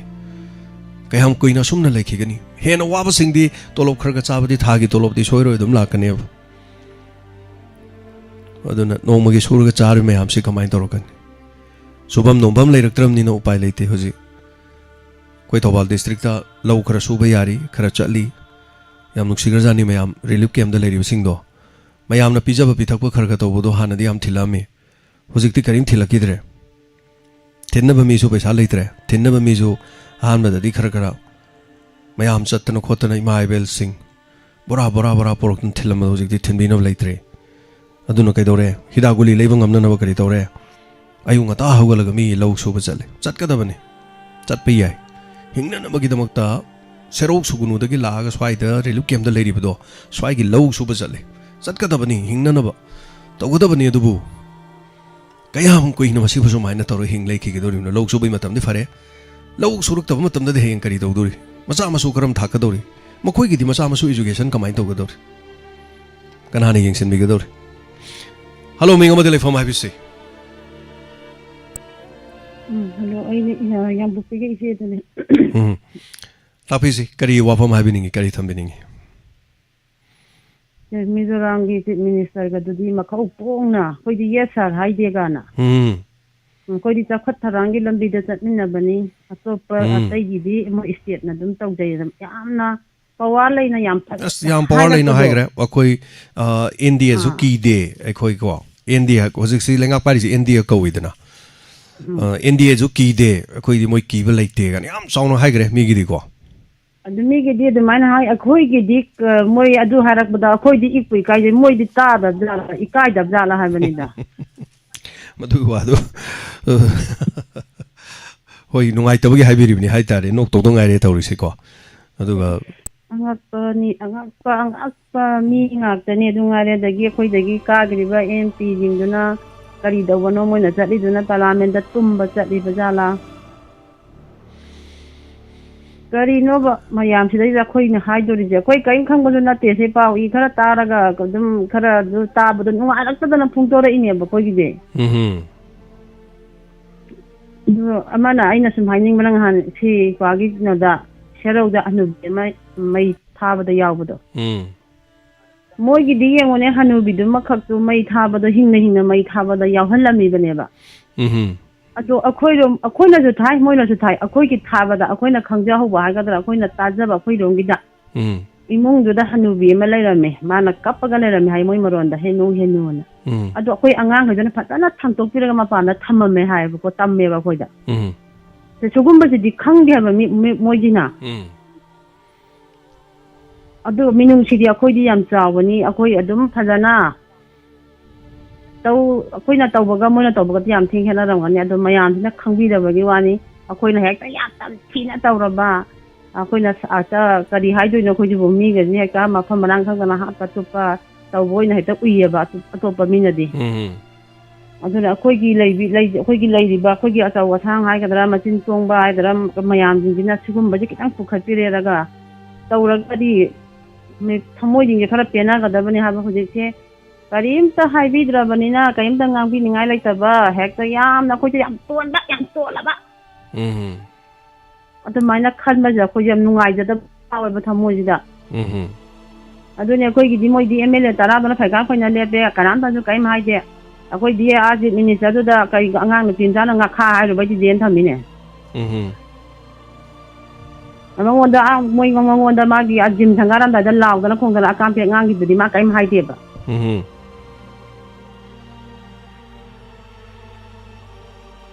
ꯈꯪꯗꯦ ꯁ꯭ꯋꯥꯏ ꯁꯨꯝ ꯊꯝꯖꯔꯒꯦ ꯍꯛꯆꯥꯡꯁꯤꯗ ꯅꯤꯛꯏꯅꯦ ꯋꯥꯔꯤ ꯁꯥ ꯌꯥꯗꯦꯅꯦ ꯊꯥꯒꯠꯆꯔꯤ ꯅꯨꯡꯉꯥꯏꯇꯕ ꯃꯌꯥꯝ ꯄꯦꯟꯗꯕ ꯃꯌꯥꯝ ꯍꯥꯏꯇꯥꯔꯦ ꯄꯨꯝꯅꯃꯛꯁꯤꯡ ꯑꯁꯤ ꯀꯔꯤꯗꯒꯤ ꯂꯥꯛꯏꯅꯣ ꯄꯨꯝꯅꯃꯛꯁꯤ ꯌꯦꯡꯁꯤꯟꯕꯤꯕ ꯑꯣꯏꯁꯅꯨ ꯍꯥꯏꯕ ꯇꯥꯕꯅꯤ ꯁꯤ ꯅꯠꯇꯅ ꯎꯄꯥꯏ ꯂꯩꯇꯦ ꯑꯗꯨꯅ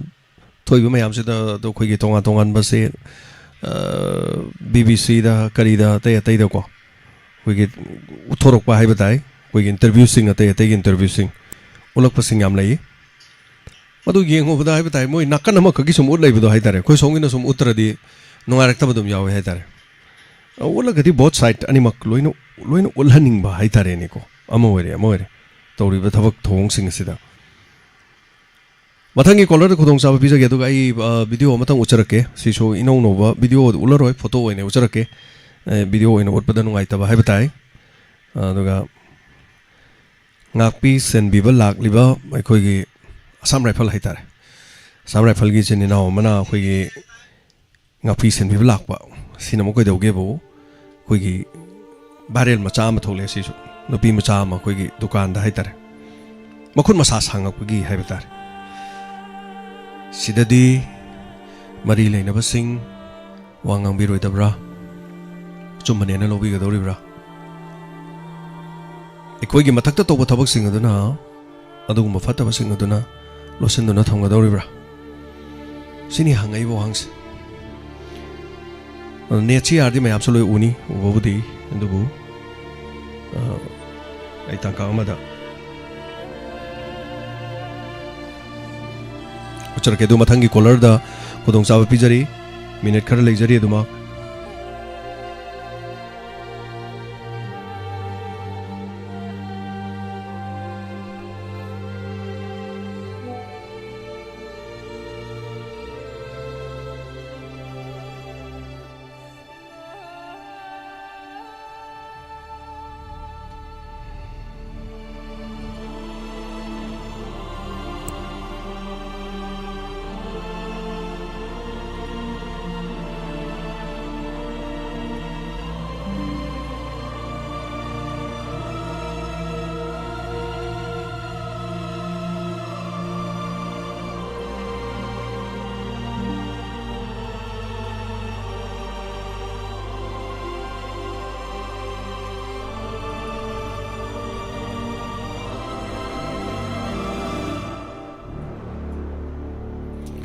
स्क्रीन दा उचरके सी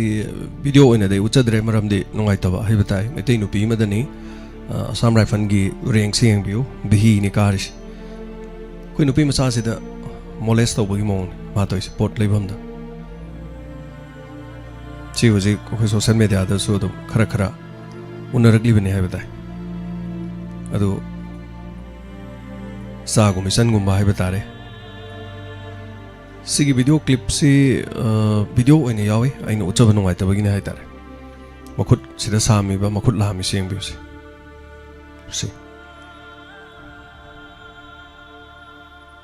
सिदी करीमता हायरा रोइद्रा सिदी कांजेदा तोपा तोपा लेरिबा तै फिल्म स्टार कन हानवा यम ngang हो कांगु याम लेदाइन मयाम पुनमक्तुदी सिगुमसिदा ngangbira रोइद्रा मुखोइसे हाइबिरा रोइद्रा सिसु संसदका पोथोकान AR सिना तौरिसे असम राइफल न सिदा लाकांदा असम राइफल कापनै को लोइनमक नते को लोइनमक फत्ते हायु आपोंते को कापना दना सोमदा ngarang नान थोकपा तौबा यावे कापनै गा हारकबदु करे हाइतारे अमजो चुमना हाइबा तारे लाकननबगी होनबनि हाइतारे अमगी मिचंग चंगदना मै मिचंग चंगदना मखोइन होनबिरेदि नोंमदा लोइसनबा याबा थबंगनि हाइबा ताइ ꯑꯗꯨ ꯃꯌꯥꯝꯅꯁꯨ ꯂꯣꯏꯅ ꯇꯥꯕꯤꯔꯦ ꯁꯣꯝꯗꯁꯨ ꯀꯣꯃꯔꯦꯜ ꯑꯣꯄꯔꯦꯁꯟ ꯇꯧꯒꯗꯧꯕꯗ ꯅꯨꯄꯤꯅ ꯆꯪꯍꯟꯗꯦ ꯍꯥꯏꯔꯦ ꯁꯣꯝꯗꯁꯨ ꯆꯪꯍꯟꯗꯦ ꯍꯥꯏꯕꯒꯤ ꯋꯥꯐꯝꯁꯤꯡ ꯇꯣꯉꯥꯟ ꯋꯥꯐꯝ ꯀꯌꯥ ꯃꯔꯨꯝ ꯂꯩꯔꯤ ꯑꯗꯣ ꯄꯨꯝꯅꯃꯛꯁꯤꯡꯁꯦ ꯃꯈꯣꯏꯅ ꯆꯞ ꯃꯥꯟꯅꯅ ꯃꯤꯠꯌꯦꯡ ꯌꯦꯡꯕꯤꯔꯀꯥꯟꯗ ꯅꯣꯡꯃꯗ ꯅꯤꯅꯤꯗ ꯂꯣꯏꯁꯤꯟꯕ ꯌꯥꯕ ꯄꯣꯠꯅꯤ ꯍꯜꯂꯣ ꯑꯩ ꯏꯕꯣꯏ ꯑꯩꯃꯟ ꯗꯤꯜꯂꯤꯗꯒꯤ ꯇꯔꯥꯝ ꯅꯣꯛꯆꯔꯤ ꯑꯣꯖꯥ ꯍꯥꯏꯕꯤꯌꯨ ꯀꯔꯤ ꯍꯥꯏꯕꯤꯅꯤ ꯁꯨꯝ ꯅꯨꯡꯇꯤ ꯄꯥꯝꯃꯤ ꯇꯥꯕꯗ ꯋꯥꯈꯜꯗ ꯈꯔ ꯁꯨꯝ ꯅꯨꯡꯉꯥꯏꯇꯕ ꯍꯥꯏꯇꯥꯔꯦ ꯑꯩꯈꯣꯏ ꯍꯟꯗꯛ ꯚꯤꯗꯤꯑꯣ ꯚꯥꯏꯔꯦꯜ ꯇꯧꯈꯤꯕ ꯃꯇꯨꯡꯗꯒꯤꯗꯤ ꯀꯩ ꯍꯥꯏꯅꯤ ꯑꯩꯈꯣꯏꯒꯤ ꯌꯥꯝꯅ ꯀꯣꯝꯄ꯭ꯂꯦꯛꯁ ꯑꯣꯏꯕ ꯀꯣꯝꯄ꯭ꯂꯤꯀꯦꯇꯦꯠ ꯑꯣꯏꯕ ꯄ꯭ꯔꯣꯕ꯭ꯂꯦꯝꯁꯦ ꯌꯥꯝꯅ ꯁꯤꯝꯄ꯭ꯂꯤꯐꯥꯏ ꯇꯧꯊꯣꯛꯄꯒꯤ ꯃꯑꯣꯡ ꯆꯪꯉꯦꯕ ꯂꯩꯕ ꯄ꯭ꯔꯣꯕ꯭ꯂꯦꯝ ꯃꯌꯥꯝꯗꯣ ꯀꯥꯏꯗꯒꯤ ꯍꯧꯔꯛꯄꯅꯣ ꯀꯩꯅꯣ ꯑꯗꯨꯒꯨꯝꯕ ꯊꯤꯖꯤꯟꯗꯕꯤꯗ ꯃꯌꯥꯝꯁꯦ ꯍꯣꯏ ꯈꯨꯗꯤꯡꯃꯛ ꯅꯦꯁꯅꯦꯜ ꯃꯤꯗꯤꯌꯥ ꯑꯣꯏꯔꯦ ꯄꯣꯂꯤꯇꯤꯀꯦꯜ ꯄꯥꯔꯇꯤꯁ ꯃꯌꯥꯝ ꯑꯣꯏꯔꯦ ꯑꯩꯈꯣꯏꯒꯤ ꯑꯇꯩ ꯏꯟꯇꯔꯅꯦꯁꯅꯦꯜꯒꯤ ꯑꯣꯏꯔꯁꯨ ꯍꯣꯏ ꯏꯀꯥꯏꯕ ꯄꯤꯔꯦ ꯑꯩꯈꯣꯏ ꯊꯧꯗꯣꯛꯇꯨ ꯐꯩ ꯍꯥꯏꯕꯁꯨ ꯅꯠꯇꯦ ꯑꯗꯨꯁꯨ ꯑꯩꯈꯣꯏꯒꯤ ꯄ꯭ꯔꯣꯕ꯭ꯂꯦꯝꯗꯨꯒꯤ ꯃꯥꯒꯤ ꯁꯤꯔꯤꯌꯁꯅꯦꯁꯇꯣ ꯌꯥꯝꯅ ꯂꯥꯏꯠꯂꯤ ꯂꯧꯕꯒꯤ ꯃꯑꯣꯡ ꯂꯥꯛꯁꯜꯂꯦꯕ ꯁꯤꯗꯤ ꯀꯥꯏ ꯍꯧꯔꯛꯄꯅꯣ ꯀꯃꯥꯏꯅ ꯍꯧꯔꯛꯄꯅꯣ ꯀꯃꯥꯏꯅ ꯄ꯭ꯔꯣꯕ꯭ꯂꯦꯝꯁꯦ ꯁꯣꯜꯕ ꯇꯧꯁꯤ ꯍꯥꯏꯕ ꯈꯟꯕꯒꯤ ꯃꯍꯨꯠꯇ ꯑꯗꯨꯗ ꯑꯗꯨꯝ ꯐꯣꯀꯁꯁꯤ ꯑꯣꯏꯔꯒ ꯑꯗꯨꯗꯪ ꯑꯩꯈꯣꯏ ꯀꯣꯟꯗꯦꯝ ꯇꯧꯕꯒꯤ ꯃꯑꯣꯡꯗ ꯀꯩ ꯌꯥꯝ ꯄ꯭ꯔꯣꯕ꯭ꯂꯦꯝꯗꯤ ꯌꯥꯝ ꯂꯨꯔꯕ ꯄ꯭ꯔꯣꯕ꯭ꯂꯦꯝꯅꯤ ꯑꯗꯨ ꯉꯁꯤ ꯉꯔꯥꯡꯒꯤꯁꯨ ꯄ꯭ꯔꯣꯕ꯭ꯂꯦꯝ ꯅꯠꯇꯦ ꯁꯤ ꯌꯥꯝ ꯀꯨꯏꯔꯕ ꯆꯍꯤ 50-60 ꯃꯃꯥꯡꯗꯒꯤ ꯊꯣꯛꯂꯛꯄ ꯄ꯭ꯔꯣꯕ꯭ꯂꯦꯝꯅꯤ ꯍꯥꯟꯅꯗꯒꯤ ꯑꯩꯈꯣꯏ ꯀꯩ ꯍꯥꯏꯅꯤ ꯑꯩꯈꯣꯏꯕꯨ ꯁꯔꯀꯥꯔ ꯍꯥꯏꯔꯣ ꯑꯇꯩ ꯃꯌꯥꯝꯅꯁꯨ ꯐꯖꯅ ꯈꯜꯍꯧꯗꯕꯒꯤ ꯍꯥꯏꯗꯤ ꯐꯖꯅ ꯗꯤꯜ ꯇꯧꯗꯕꯒꯤꯅꯦꯕ ꯊꯣꯛꯏꯕ ꯉꯁꯤ ꯄ꯭ꯔꯣꯕ꯭ꯂꯦꯝꯁꯤꯗꯤ ꯅꯣꯡ ꯈꯨꯗꯪꯗ ꯍꯦꯛꯇ ꯊꯣꯛꯄ ꯄ꯭ꯔꯣꯕ꯭ꯂꯦꯝꯗꯤ ꯅꯠꯇꯦꯗꯅ ꯁꯤ ꯄ꯭ꯔꯣꯕ꯭ꯂꯦꯝꯁꯦ ꯑꯗꯨꯕꯨ ꯃꯣꯏꯗꯤ ꯑꯩꯈꯣꯏ ꯄ꯭ꯔꯣꯕ꯭ꯂꯦꯝꯁꯤꯒꯤ ꯁꯤꯔꯤꯌꯁꯅꯦꯁꯇꯨ ꯌꯥꯝꯅ ꯂꯥꯏꯠꯂꯤ ꯂꯧꯍꯜꯂꯒ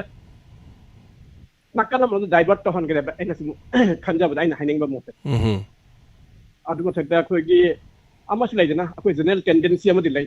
ꯃꯥꯏꯅꯣꯔꯤꯇꯤꯒ ꯃꯦꯖꯣꯔꯤꯇꯤꯒ ꯀꯩꯒꯨꯝꯕ ꯀꯣꯟꯐ꯭ꯂꯤꯛ ꯑꯃ ꯂꯥꯛꯇꯥꯔꯗꯤ ꯃꯤꯌꯥꯝꯒꯤ ꯑꯩꯈꯣꯏꯒꯤ ꯀꯩ ꯍꯥꯏꯅꯤ ꯁꯞꯄꯣꯔꯠꯁꯦ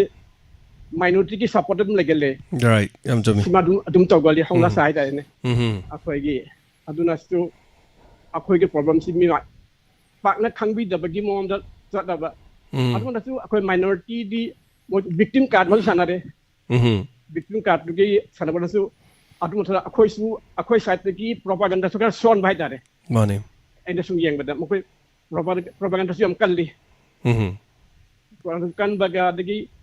ꯑꯗꯨ ꯁꯨꯝ ꯌꯦꯡꯕ ꯑꯩꯈꯣꯏ ꯁꯥꯏꯗꯁꯨ ꯑꯇꯩ ꯒ꯭ꯔꯨꯞꯗ ꯌꯦꯡꯕꯗꯁꯨ ꯃꯈꯣꯏꯒꯤ ꯚꯤꯗꯤꯑꯣꯒꯨꯝꯕ ꯃꯈꯣꯏ ꯇꯧꯕꯒꯨꯝꯕ ꯁꯤ ꯑꯗꯨꯝ ꯃꯈꯣꯏꯗ ꯑꯩꯈꯣꯏꯅ ꯌꯥꯝ ꯊꯤꯅ ꯑꯣꯠꯄ ꯇꯣꯔꯆꯔ ꯇꯧꯕ ꯑꯗꯨꯒꯨꯝꯕꯒꯤ ꯑꯣꯏꯅ ꯄ꯭ꯔꯣꯄꯥꯒꯦꯟꯗꯥꯁꯤ ꯌꯥꯝ ꯇꯧꯋꯦꯕ ꯑꯗꯨꯅ ꯉꯁꯥꯏꯒꯤ ꯑꯩꯈꯣꯏ ꯅꯦꯁꯅꯦꯜ ꯃꯤꯗꯤꯌꯥꯁꯨ ꯑꯩꯈꯣꯏꯁꯦ ꯃꯤꯇꯩꯁꯤ ꯑꯣꯏꯅ ꯂꯥꯟꯅ ꯎꯕꯒꯤ ꯃꯑꯣꯡ ꯑꯃ ꯎꯏꯌꯦꯕ ꯁꯨꯝ ꯌꯦꯡꯕꯗꯁꯨ ꯔꯥꯏꯠ ꯑꯆꯨꯝꯕꯅꯤ ꯑꯗꯣ ꯇꯧꯁꯨ ꯇꯧꯅꯤ ꯑꯗꯨ ꯃꯊꯛꯇ ꯑꯃꯁꯨ ꯂꯩ ꯑꯩꯈꯣꯏ ꯁꯨꯝꯅꯒꯤ ꯃꯍꯧꯁꯥꯗꯒꯤ ꯀꯩ ꯍꯥꯏꯅꯤ ꯑꯦꯄꯤꯁꯃꯦꯟ ꯄꯣꯂꯤꯁꯤ ꯑꯃꯁꯨ ꯂꯩꯕꯅꯤꯅ ꯀꯩꯅꯣꯝ ꯇꯧꯔꯗꯤ ꯃꯥꯏꯅꯣꯔꯤꯇꯤ ꯃꯦꯖꯣꯔꯤꯇꯤ ꯇꯧꯔꯁꯨ ꯁꯔꯀꯥꯔꯁꯨ ꯑꯣꯏꯔꯦ ꯔꯨलिꯡ ꯄꯥꯔꯇꯤ ꯑꯦꯅꯤ ꯍꯥꯎ ꯖꯣ ꯃꯥꯅ ꯑꯃ ꯇꯧꯔꯦ ꯃꯣꯏꯁꯨ ꯑꯦꯄꯤꯁꯃꯦꯟ ꯄꯣꯂꯤꯁꯤ ꯃꯈꯣꯏꯒꯤ ꯑꯃ ꯂꯩꯌꯦꯕ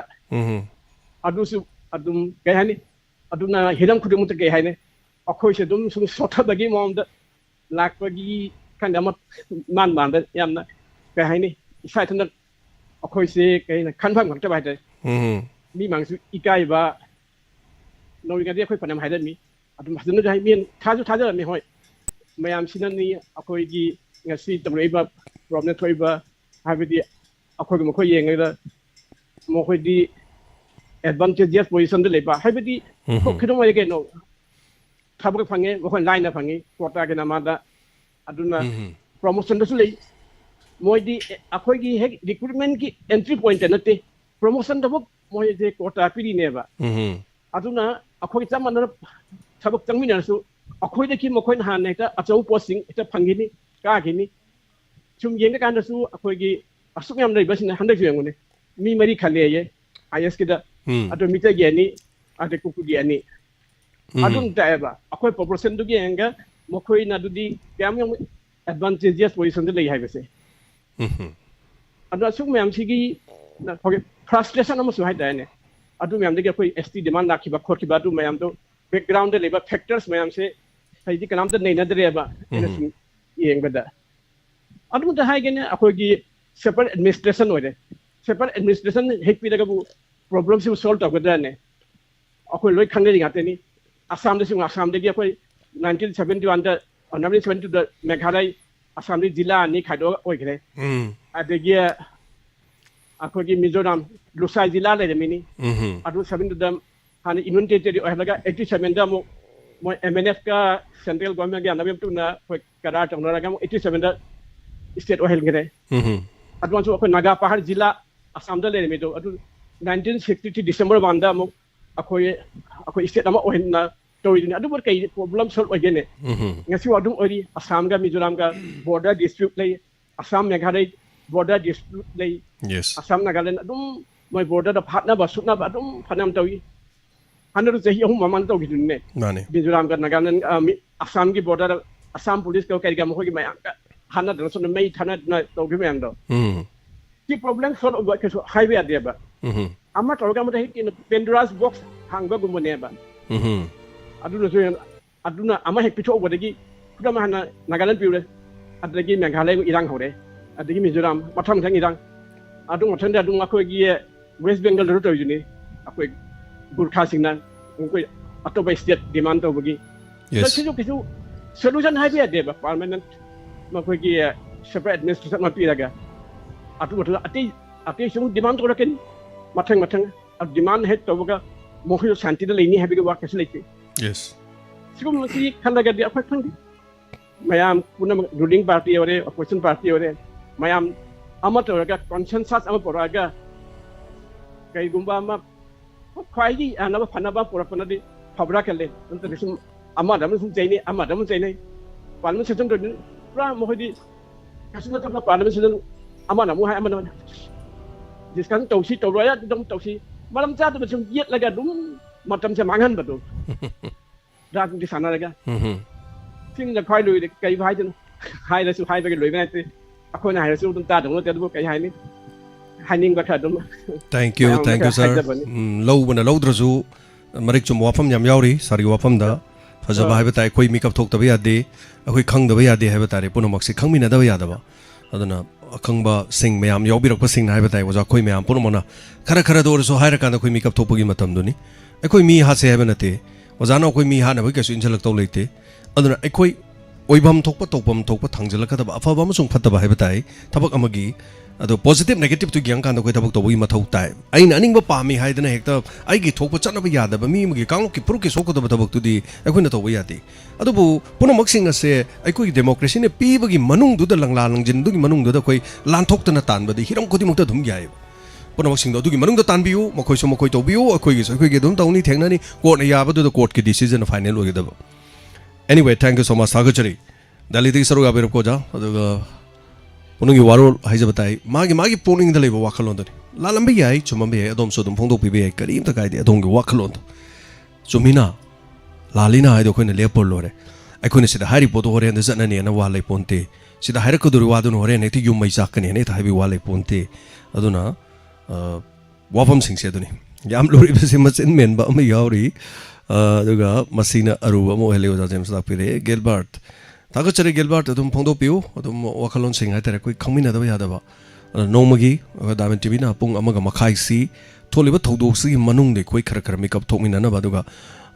mapan da le biboro manung da le boiro punamak sing asina kharaga wafam sing se koi haira akanda ai koi tv channel de yengbiri ba hai ba tare koi channel sigi yumthong khuding da koliba sigumba sing hai ba tare mapam mayam da escom kolibi yum da hoji net ja da banina thoromasi bu tabiri bu sing mayam pon mutu wangang thok pa hijadruga su makoi gi thamoi da chumina haiba karigomba agenda ma faba panthunga ma adu gi pandam ma leina na ba hai tare koi isa gi pandam leitana thabuk to budi ya da banina so tholei thabuk ti kari deino handak thokrisi asoi ba pandam leitaba hai batai tawri ba thabuk tu su fatte maduda adu ma thawong du da sumaina video namaga masina kari lakani haibada su khangdaba haibatai adu migidi ekoi hatpa tupadu mokoi gi number khara su thagale NDTV aduga ngarang akoi gi Republic TV da yam fajana yaure atopa kya su yohon magi mathau tari natta taradi ekoi na da to manba koina da hatpa man ngarang makta da haktang da fake news amekta santori fake news e santor buduni mayamna mai te singna cookie ma hale hekta tawduna sigi channel ji da thagalakbani si channel ji mathakta ekoina cyber ki matungina mana aranba paw ma haisi sei matungina kari no tum tawbi yeb kanam tawbi na balai tarbar khangdi kari haruni tawhonda ba phaiba aranba paw tu di haihan da ba phaiba yari makhaidi aduna somdana karigum hairuba gi thok phage ga punge ga pullega phare ga nganguba thingjallega aduga daga na tawba somdana sigumba akhoi gi sokningai oiba wangang kodana phabi na ba punbi na ba leitraba kari haitare kaw thagum thadok haigadra kari haiduino and sigum si aran ba pauni mase fake news yam tawbiganu haibagi wafam su tangai fadaba khara leidiba malem gi miyam akhoi saide khakdan natan hello hello mingalai fonga tapisi oi pung oi chuchampur dai ne Chochanpur da leibiramba chuchampur da leiba awjingna moirang gi kem kai makha ka haijage habiu try tawba si di lai bak khum dana phange habiu kari wa phang gi tang hom gi ahing nungdang gi pung ni pan daina pung ama makhai da thokibado yam nungai taba puning da sum leibado ko tang haido ke khanba haise khalla ka sum kapning ba ko Chochanpur dadi kari tawraga lei haibadi sum yum do oina housewife oina leibibra business ka tawbra dukan ka phambibra ke thel phambibra koi Chochanpur bazar ol bazar ra dukan phamba koi maitei na yamani dukan pareng do MLA hangkhalian gi yumni koi na phamise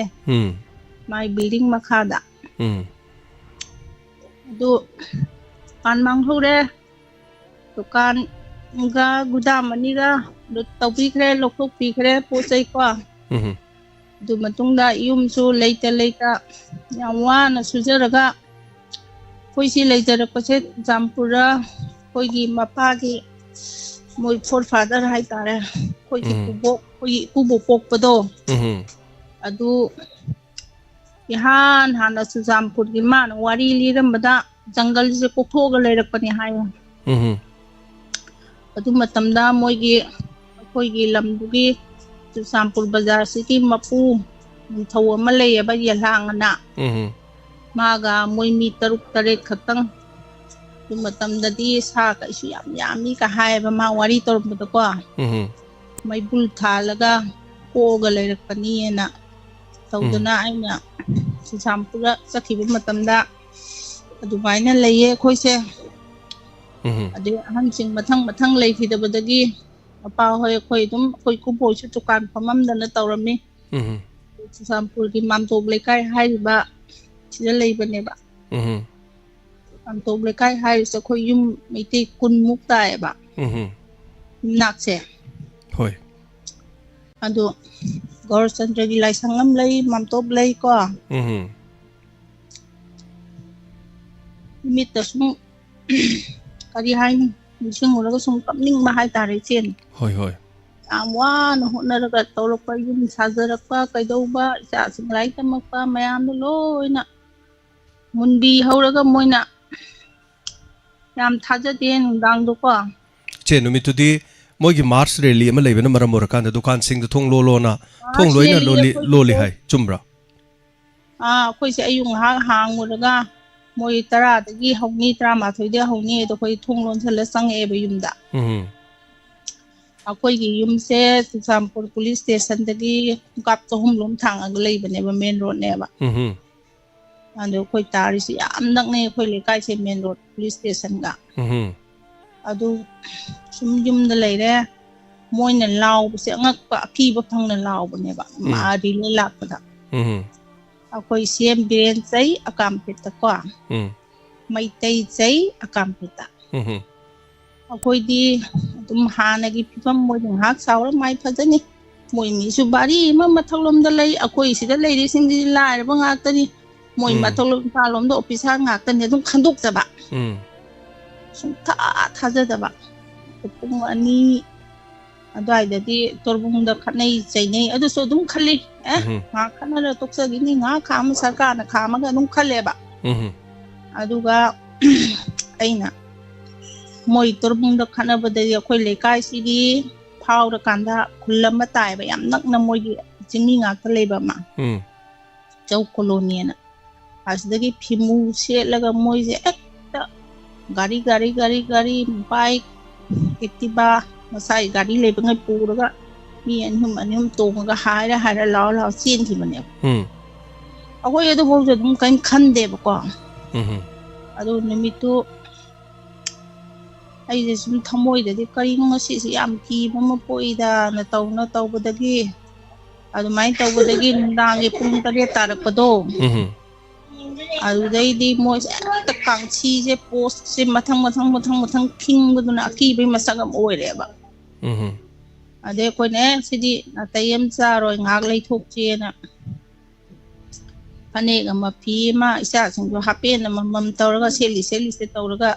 yum je solo lamaga koi gi chingmi em le ba koi le kai da ma yum to koi me te le me am te loi le ba ne adu maning dang ba le kai da le ba na khara kanu taw da na koi gi turien nam le do lot na de ba adu mai taw bu de gi hana moi ne ta koi hek koi thok po thom da de koi thawai mang da ne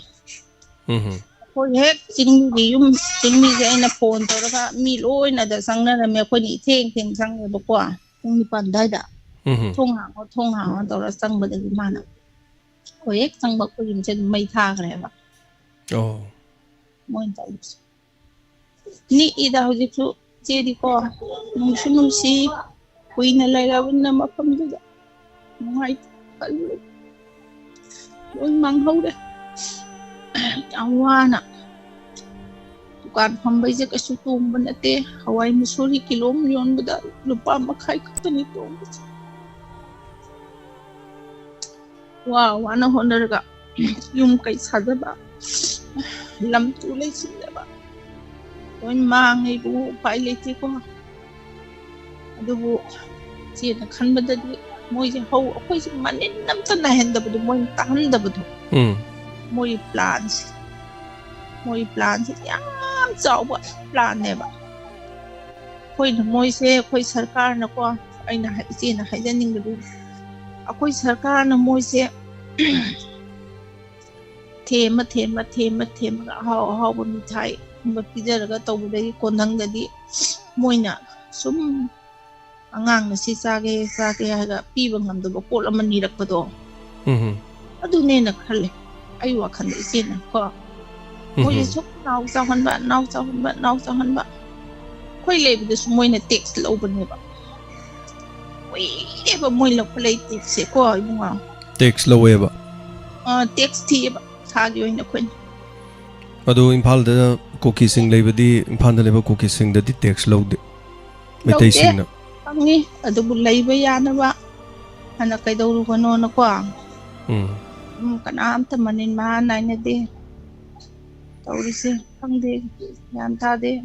iche adu di kuina chorchan pod lai rak bagi kuki gi lon di khang bi bra mijo gi lon kuki lon khang bi bra khang ni sin si ngang ni sin si moi se hoji kuki ne sat ki bani moi se jati am ya mi bu ngo mar jo paite lai kuki lai adagi wifi gangte simte ko lusai moi se hojik na moi na cookie hai na tawre sina cookie kno ka su se ayamba sarkar ka no on le nei de na makha da pun na sara cookie na hai ro ane zati ya me ba hoi che adu che hojik si lengang na kari gumba yana re na khalasi amuk hana chorchan pod yum charani yana re ing tapagi soi tawna re moisu som da lani koi so dom da leirani haina hiring khalasi che adore di chorchan pod da muk chat khige na khanbi bra se hoi ki family gi wakhan da di ko sampul yam nusi khoi gi le hori ba umang lai kari khara ko chorchan gi khoi gi mam top thugai khare ai khoi gi dim loi na chu sampul da lei se wam hai ge ba thugai matung da check lo thoba matung da mai thare thugai ba matung da check su yon bi yo tek su yon bi pura I full ni plane ni hojik ko akoi gi su mi lai wari ni tanam bi ro ta thabi ro ha da dum thai lai hoji khut ta su ko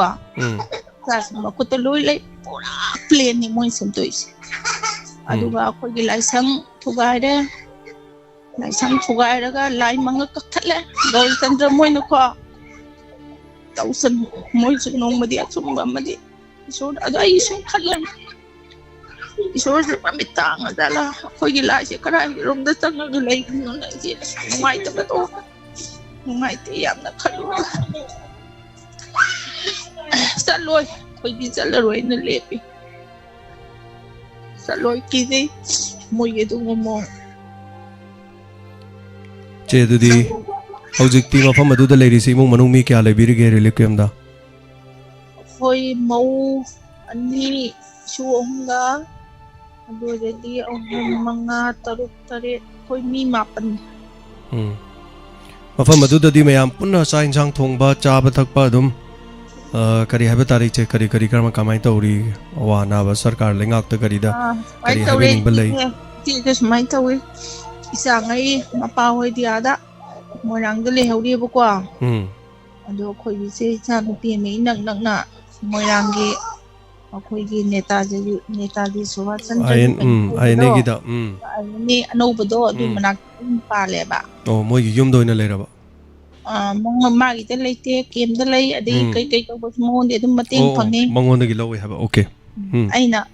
aina taurisina ai se hana kari hai ni depression anxiety ha ba do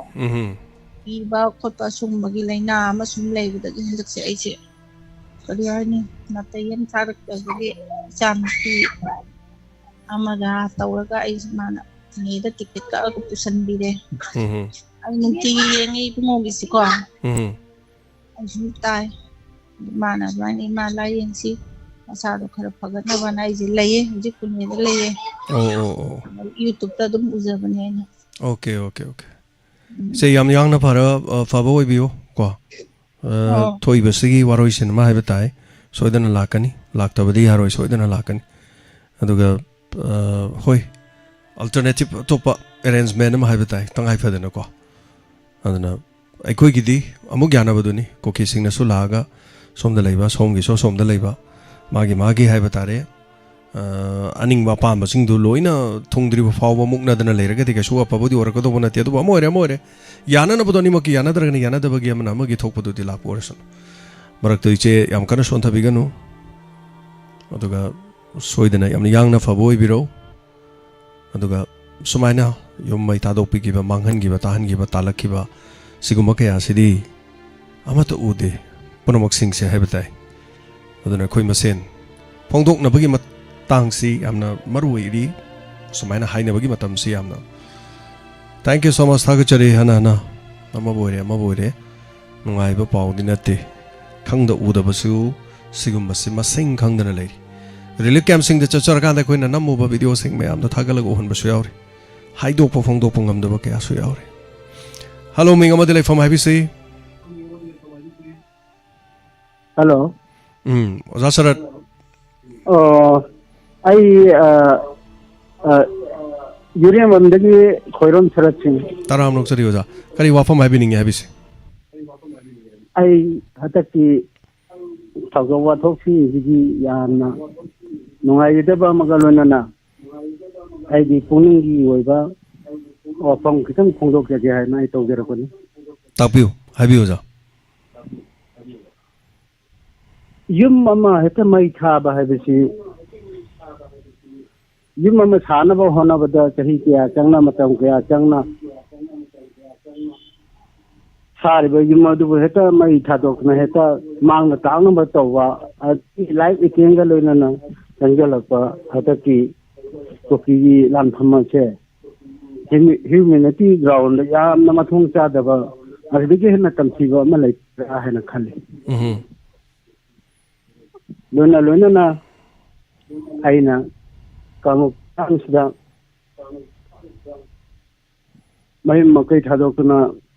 kilakna kaman ti hon singda sangge from lauduna lairiba singi mafam na chu haninga laituna awa ba phongda pogaloi lona na nungai to ba phongdo seri loina na akhoi gi kuki ga lan kana to ba si kuki na hoba ngatani singi jaga sing de moina ka thar pa ngatani mai tei di คุณงาปกตินี้อคอยไม่ใจนะหัวกันสุดเลยที่ให้นะนิวส์เพเปอร์สิ่งใดอีกเป็นสิ่งที่ไอ้นะจะร้องนักขังบังอันนี้อะดูมาชีการมั่นตั้งแต่เส้นปรากฏว่าโน้หายไปดูอคอยเซ็นเตอร์ที่เลี้ยงอาลูอินสิจ้าอะทุกคนมาทำได้ชอบสิตัวบินนับดงก็ไอ้นะเลี้ยงอาที่มาพิมพ์ภาษาไอ้นะนุ่งหายใจรีไอ้นะขังเจนิบามันนะอคอย Prime Minister วิดีโอเนี่ยโอดีจีนะนุมิตคุมดราgaเตอร์นี่ว่ามาชีตั้งงานกันนะพอดการกุมตั้งงานริบราให้นักขัดไอ้นั่นที่จี newspaper ดีกันโนที่จีพาวชิงเล็บนะอีตาเจ้าอันนี้อะดูนะฮันงานคิดว่าบาร์โลยบ้านพี่อันนี้จีมาตั้งดามาชนดูสาวก็เลยนั่นนะแล้วว่ามาเตะใครที่งานด้วยใครมาสิ่งเดียวกันอินถ้าเกิดจะคงต้องเสรีเลยนั่นนะมณีปูร์กีhujiโอริบะมันจะบังคังนะมาเอ็นสิ่งนั้นสุรก็ทอกนะลุจิงโนยาดาคุณนาร์ตนะเลยดีบะมันจะบังคังนะเลยว่าที่อาวาบทิ้งเสียสรุปเสียมุตังปาลิบะสกัดสินะอามาดีพรายมินิสเตอร์นะทุบมาจำได้มีจังดีรักนะโซลูชันปรองนะบะลำดีสิดามุตังชินดิวให้บะว่าฟังสิทำใจบักกะโลนะนะอารมณ์บ่อยนะไอ้ว่าฟังอามาคัตังทำใจเก all community cookie group ชิงอามาดี all ไม่ใจ group ชิงทุกระดีทุกเรื่องลาลที่ทุนคุยลานมันนู่นจะไม่ใช่ community ชิงเดชูคุกกี้ community ชิงจะไอ้เนี่ยให้ฉันมาดีอาชาวบอกแกเอาฟาดร์กาคนนึงจะเปลี่ยนดับน้องไอ้จะบ้าปุ่นน้องฟาดร์กาหานักีอันไม่นานนุชีทั้งดูเลยตานะเลยนี่นะว่าระดับที่จะชีปันมีดีกว่าสักการกีพอรู้ชิงนะมาชิบุอัศวมาทำได้มาตั้งโซลูชันพร้อมนะว่าชินดิวไว้ว่าความเจ็บทำใจรีถ้าเกิดจะเรียกว่าจะกี่ว่าคลอนคาร์เซียร์ตัววิบะ thank you so much ว่าจะทรมานสิสรุปยาบิบะจะสระยามคุยยูเรียนบัมดกี้ thank you so much ฟงโตก็เดี๋ยวนี้ครับคดีกูมาฟงคดีให้ตาเร่จมบาลานบัดนั้นมันเนี่ยคุยฟงโตก็นั่นตัวมินเนี่ยสมขังเจริญเลยเบสิเดนี่โอ้มันก็เลยเบสินะ thank you so much ถ้าเกิดจะรีพนักงานตั้งรูปมาใจบางงานบางวันส่งนั่นเตะส่วนมาร้านให้ดูสกัดนั่นเลยงานนั่นที่ดูพิโอโคดเลยดีมาร้านเลยว่าสิ่งนั้นที่พิโอมีหัดปะปุ่นมาฟ้าพิโอปุ่นมาอามากิสุเจรักพิโอต้องพร้อมทุกประสิ่งให้ไปได้มีกี่ยุ่งไม่ท่ารู้ดีไม่ท่าดีดูมันหายมันหอบวันนี้มันหายมันหอบวันนี้ตัวที่ investigation ต้องพิโรนะมาคุกตัวกี่ต้องพิโรท่าพิโรการมาทำนะการมาวิดีโอนะก็ยันหันลักกี้การมาตัวลักกี้การมาตัวกันานท่ากี้ไม่ยามกี่มาเช่นหังพิโรจุ่มมาร้านดูพุทโธพิโออามันจุ่มมันให้อามันจุ่มมันให้คุยคุยเนี่ยให้อามันองท่าจะเดรอามันให้อามันองท่าจะเดรท่าจะเดรมันนี่นะดูดี inquiry ต้องพิโร inquiry ดูกี่ report ต้องพุทโธพิโรยานอะไรเสียบ report ตัวมาตรงนี้มาทำเราเชื่อกันด้วยมินเตอร์เรดคอมเพลย์จรีโคลมาลคุยกันฮัลโหลฮัลโหลไอ้สารไอ้วอกบาซาร์มามันเป็นที่สุนินดานี่ฟอนต์กริสสุนินดาทับพิวคดีว่าฟอร์มาบินิงสารมาดีได้มันเตบิโบอันมาดีใครคุณดูบุษรี thank you ตรามลูกจรีให้บิวสุนินดางานสิสารคุยน่ะพอมาตาจะบัดอาสามไลท์นะคุยกี่มันกี่โกโก้มีกี่กันเบนนะมันดีมารู้นะโกโก้มีด้าเกี่ยเพื่อมาลอสตัวเลยให้กี่พอมีคุยตาจะกี่บ่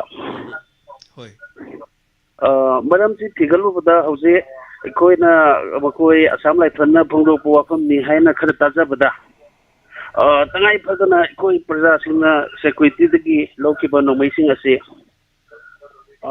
คุยคุกกี้ military จึงkuki narco terrorist ngato na bigita magta houses punna pitok pa matang sa di hay bawa pa mama koko mina palubagi ni hay na tajaba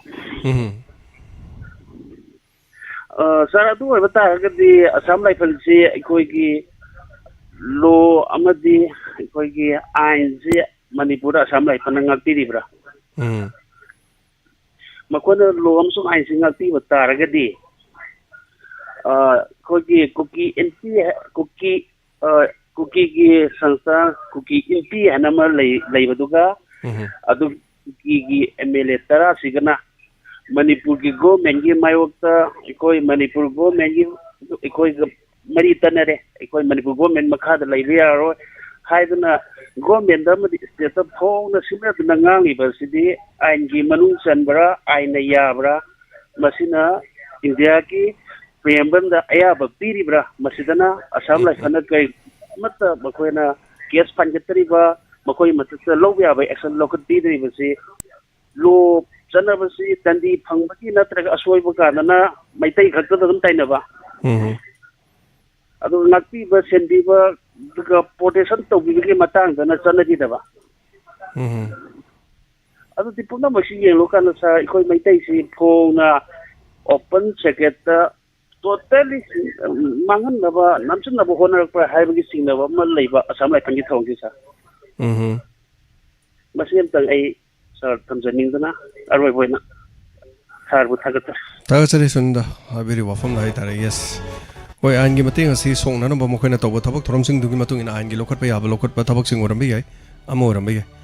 Mafama city low do a dagitina, Wafam the Layrugati Hatai. I could see the give over the Operation Chat Crow, Hidden at Kiba, Operation Chataba Chat Kiba, Manipur Gamenki, Other do Charasanpur district na. Mawalo bidre harisini wai busini ado amagi mathakta ama case tangkat pachi kanana hojik se mawalo go doino kanana pha doino kana pundoino si songa pogi anga pong akten hai tare lo si fibam si da hoi chana da man bakhra sodum lai habetai internet ki matang da hojik internet si koi gi manipur da hau ki irang du gi hauroge internet thing jalaga lai hauji tangai phadana ga thaga liba ko liba tawri si di internet che am phangde aduna piri basi su list line da pi ba paisa yam yamba net na yam son ba yam na pi ba so oide Tonga Tonga Magi Hijaba VPN gi the Tonga season Narga Tobasudum Yawe Eduga Ayamana Palom the operator. Hena Sigma Singer Sikudong Chata and Maramorakan. Tonga Tonga Hiram Kada net from Nanabagi, Mon Kada Sinarami, Sim the PTM Gisin Sinarami, the Lapu Sim season army, VPN Toro season loiting everything loiting. Asom the thing from the late. Hosik YouTube tang hakim among the YouTube the Churchan Purima from Mamma the Saparelli Magi, YouTube the me listening Ani Sanipan Hena Karehani Yang. Cam Yam Carbono live to Minato with Tabak to the Mokogi live to the Mokoni Yang in Mokogi overseeing Bioko. Mayam. A quick the quick Toroman talk on the quick live young being of late, Wakan Fondo Pin of late, Karadum, Watli Masikumasi, Muni Yang Narurati. Mapan the Labasing Panam later Tarzo Haidai. Other Masikumasigas one Bakrasodum lay. Amabore, Internet Sigi Matang the Satba provider Karana, Internet Maranka in a pyramid Habagi Wafamda, Gan Prakasna, Commissioner Home or Ringeda. Sumoto Krataki, Madugi Internet, Santo Masindo, Madu Hagadam Nipungadam ni Court Caro. Adu Kanabu Karaki Habo Hangsini Hangis, Queen Kang the Udaviorambadi. Georgian Purdle missing the Manipuri Karamba High Court and her court, the Karam Session Quarta, La Kibagi Ka Kibagi, Tena Kibagi Fa Kibagi. Ador the Mafam to the Karim to rule of law is on the Gichana Dre Habo. Adoragadi Asomdagi Kokomiti Tarakli Ba Wafam do Georgian Putaki Tarako Regadi, Georgian Purgi Karma Police Kanana Laga, Jitendering on Bafabalakadorin Sigi Wafam Sumuler Matang Sidani when live Wafamsi. Adomasi Punamaxi Loinas and Yatari, how would they get a Makona Torokoni Center that would only see music. Punamaxi was a parliament session lady, Carino takes up Chaba, Carino Putokodoris. Amagi maning tungna ba amagi wam high kimatamda aman oirakadoji imunai mutana hene oirkanev. Akoi wadi maitei wadi tokrasev. Separate administration natraga union territory in a pigakanda naga sinau sing nabu makogi lam sokti and makoina tumin legadran. Punamak sing sedum yang ningai masa oiriba. Lan yang si kumhai yang si habe wana teko. Ningai orosun ningai toro ipibam du amanabu yara kadra haibai wanida. Akoi yara gene amanabu yara kadra. Sigi was isudum Kananingai oiri, Punomaxingas. Lemhoribo quick Sukak square kilometer Karasin Stermo Oibeabran. Adorga quick Canada Napaga, a quick Karigani, district mo in a quick Naptunum Lehogadrabo. Ado Hananing Tawayon Oikrabami, Missing Taragamu, Tongjangbo and Basibu Yagadran. Kang de Comasi political gig and the Yabazala idea to थाक अमदा state अमदा लेरुरगा हंथरक पैसी लेते हैबदी यादे मयाम खंगबिदुनी काश्मीर दा article 371 चनर मसुंग अनि अहुम थोकना काश्मीर दा तौरिसिने याम Louis Kashmir गी तौकांददी याखरजो कोई सिदे तौकांदा कोई लेहौरिबा नागा सिंगनि यारकद्रा सिगी वहांग सिसु वहांग सिगी पाउखुम मतम मतम न दुम पी ओरसन पुनमक्सिंग असि थोक्तनब मकोक तोरिबा मपी मपा ओरिबा सिंगना मसा मसु सिंगना पेंदबगी पंगांगांगबगी वानी पंगाई हाइबगी वानी पुनमक्सिंग अदु अरान अहोय सिंगदु लोइना थुपजनबिरो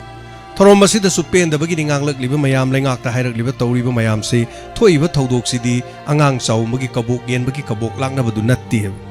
मयूम मई चाख्रबगी मसागी हक मपी खरबा मसागी मपी तैथोक पीनब लेत्रबा मियोय कयादुगी खोलावदो खांगब ngमक्तबा मदुदगी हेंदोरक्तन इमुंग मनुंगी मियोय सिंगना मसागी मरैबा ngaknanabagi mahakki lamdam ngaknanabagi thawai thanaraklaba amadi lepham chapum khangdraba supam nompham khangdraba mayamgi kholaw sing asina khangba ngamdadna ngasidi kholaw si laklibani kholaw si lahalo haiba taragadi do your duty इसागी थौदु तौबियो पांथोपियो पुनमक्सिंग असिदी थाबल फरक मतमदा अदुम अथेंग मद फरक थाबल हाइदना तुमिन तुमिन अदुम लाइकीनि याबु यानरदी येनबु येनबिरदी को थेंगा सुमयाम Poonam अदुम ngasi ngangami se khoba adum khukini election amuk lakpodane loina kautho mai mai firal junga kanda dum vote ki matungda lising ani lising ohum chapida doin satkigani isane isagi daita isane isagi duties and responsibility khangaktabadagi punamak sing ase thokliban ai khaktagi nungairaga loire ai khaktagi haiduna ngasi khannaruana ai koi punsin hawdabana maram oirakanda ngasi punsin ngamdana leire mina kodong chaba lori punsin nabagi mathau gam tari punamak sing ase akhang hi kya na phongdok piu knowledge kya khangdraba udraba kya da takpiu tambiu punamak tugi matam du oidribara ipa mahore khambi mahore karama matam phawbada karama miku phaw yengduna leibige haribano omut mut khraba matumda adom adongi thi jana ngak liba security kharaduga lamdam masida nungai na panbi hoge haibro ohang sigi pakum yamno loris thaga charinga sigi dongta di matanga sida pukning warol thorom losinjare thorom sanduk sakibada soikiba lan kiba punama thorom da yoksen biduna miyam de hena mit mai oina na bagi damta hongdok piu yawiu खंगलबनी आई मंगारबनी हाइना तुमिना लेबगी वखन थादोपियो मदुगी मतम दु नत्र हिंगमिनबा पुथोक्तुन अरे अरे बिगियानमिदुना थवाई पुनमक हिंगमिनबगी मथौ तारि लानफमदा हौजि फावबगी आइखोइना थेंगनरिबा अवाबा सिंगदुना अमा ओइखरकांदा आइखोइगी थौदांगि आइखोइगी तौफद्रबा इथौनि खल्लकांदा चप मानबा लिंजेना से मपुंग फारिङैदा तंगथोकमिनदुना खोइ पुनमक Mayong यामिनदुना ingna singna nungaina ingna tapna amuk hana hana gumna panbado miku badu ngai minars punamabu thorom losin jabagi ha balujari kurum jari